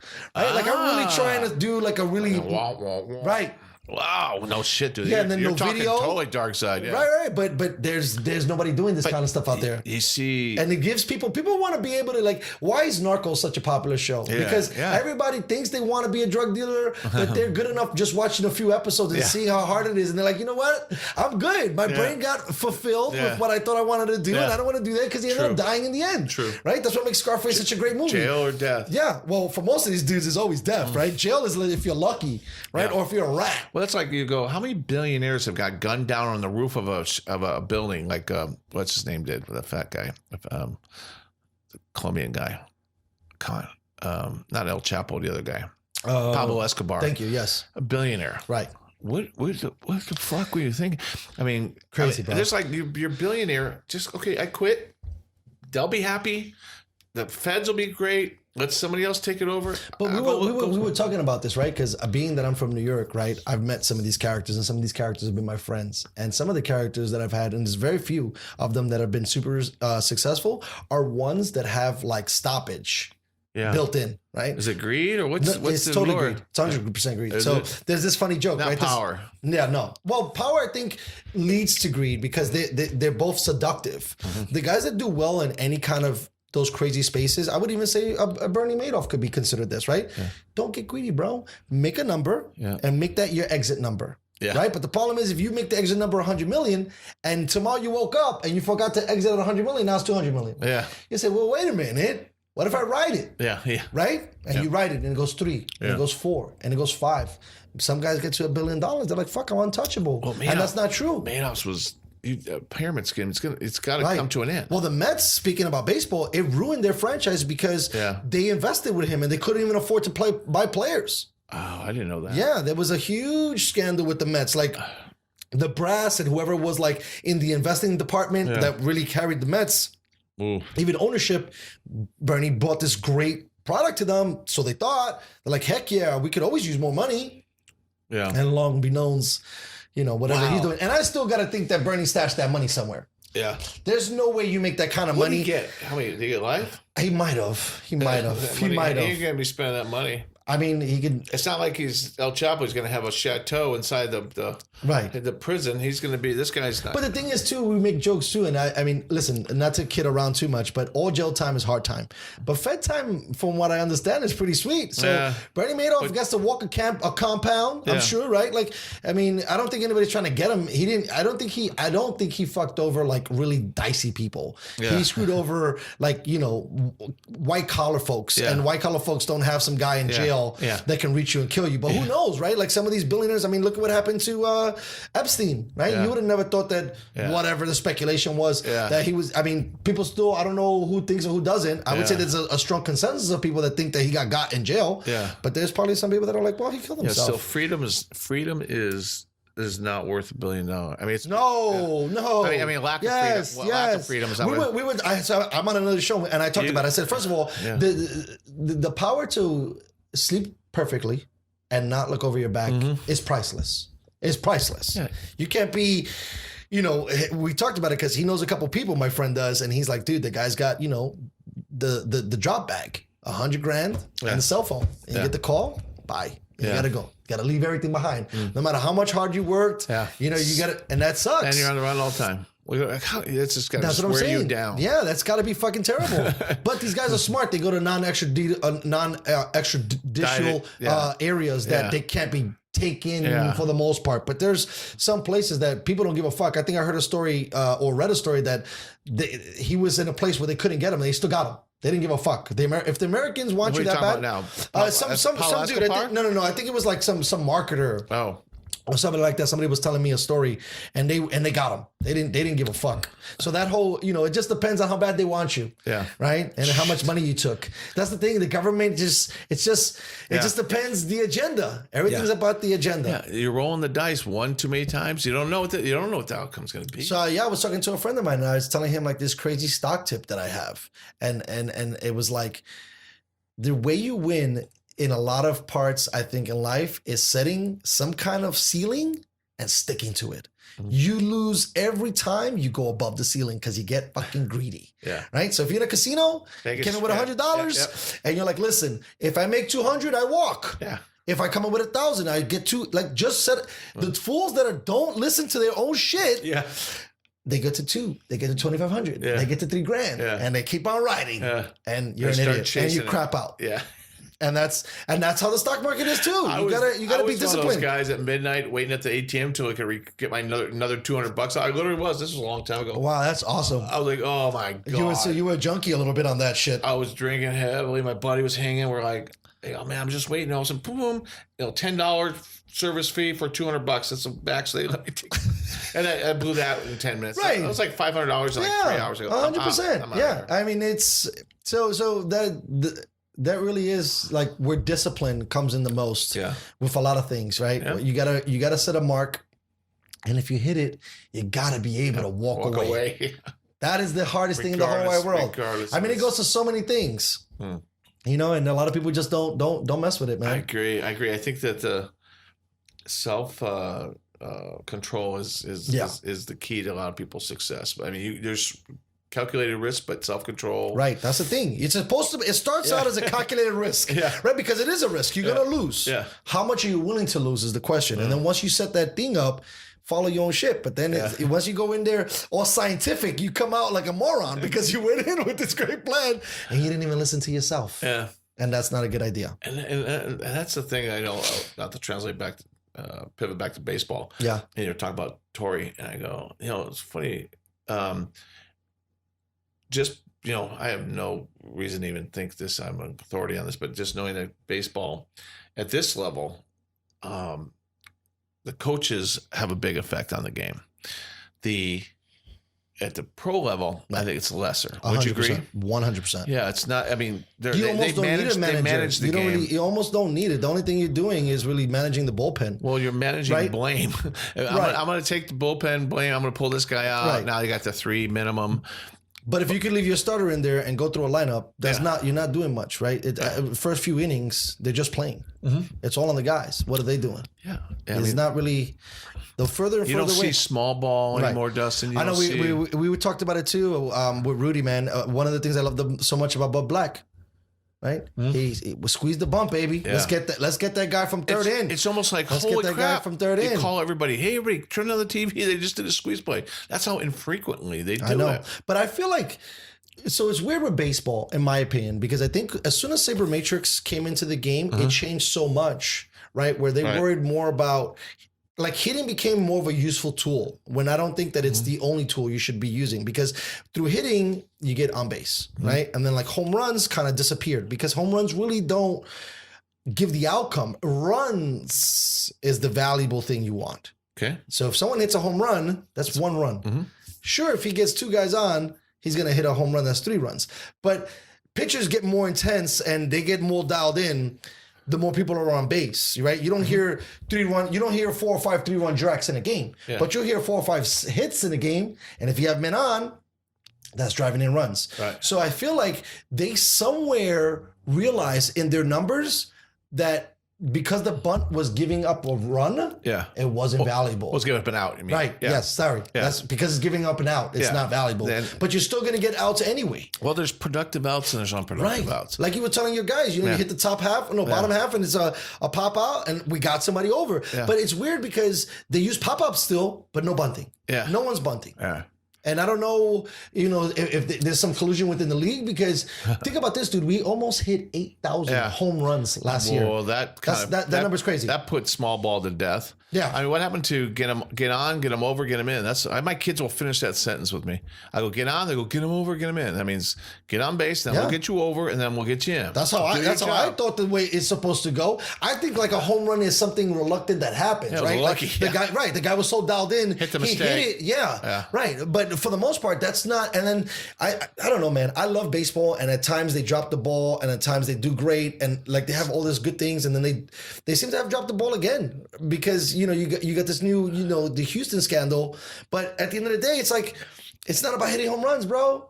It's about getting guys on base and figuring out a way to manufacture another run. Manufacture runs. And get that dude home. Yeah. Because I think you probably don't like that home run strategy so much because I agree with you, because it's consistency is the key to baseball. And if you can consistently move guys around the base paths, that's where you're going to get guys. Yeah. I mean, that guy's going to home run once every 15, 25 at bats. Right. What are you going to do? Roll the dice on this. Right. Get a guy on base, you get a lot more things going on, I agree. And I know at the pro level, a little different. I try to take my kids out of a double play, and I'll take some risk to that effect. Yes. But especially at that level, get that guy out of that. Get him in the scoring position. I agree. You got one run on second base, runner on second base, and one out. A knock scores him probably. Yeah, pretty much. And so that's the thing. A lot of guys, for me, I think it falls a lot onto the part of me being a Yankee fan and them being considered the Bronx Bombers, and me seeing how ineffective home runs are in the playoffs. That's where manufacturing the runs are the most, because like I said, the pitcher's way more dialed in. Yeah. He's not going to just, let that fastball just cruise a little bit more. He's going to be right on. And you're probably going to face the 1-2 guys way more, right? Because some managers might get crazy if it's a 3 or 4 game, whatever. Picking it up where we were last at, it's just right now this coronavirus seems to be getting some steam. So I don't want to keep you too much longer, Mark. Sure. Thanks for coming on to the show. I appreciate your knowledge, and hopefully we'll get you back on as soon as things start to calm down. No, I appreciate it. I wish we could take this and have a beer, but apparently we can't now. No, well, the good news is I got beer here, so you can have another beer with me, bro. No, what a great time to have with somebody who puts baseball in high esteem, and coaches, and your kid is. I mean, you got some more knowledge about how you're going to address your kid's future. So thanks, Dustin. I appreciate you having me. Anytime, bro. Thank you so much for coming out, Mark, and for all you guys listening out there, be safe. And pick up a strategy. I don't know. It seems like Armageddon is on the frontier. Survive. Yes.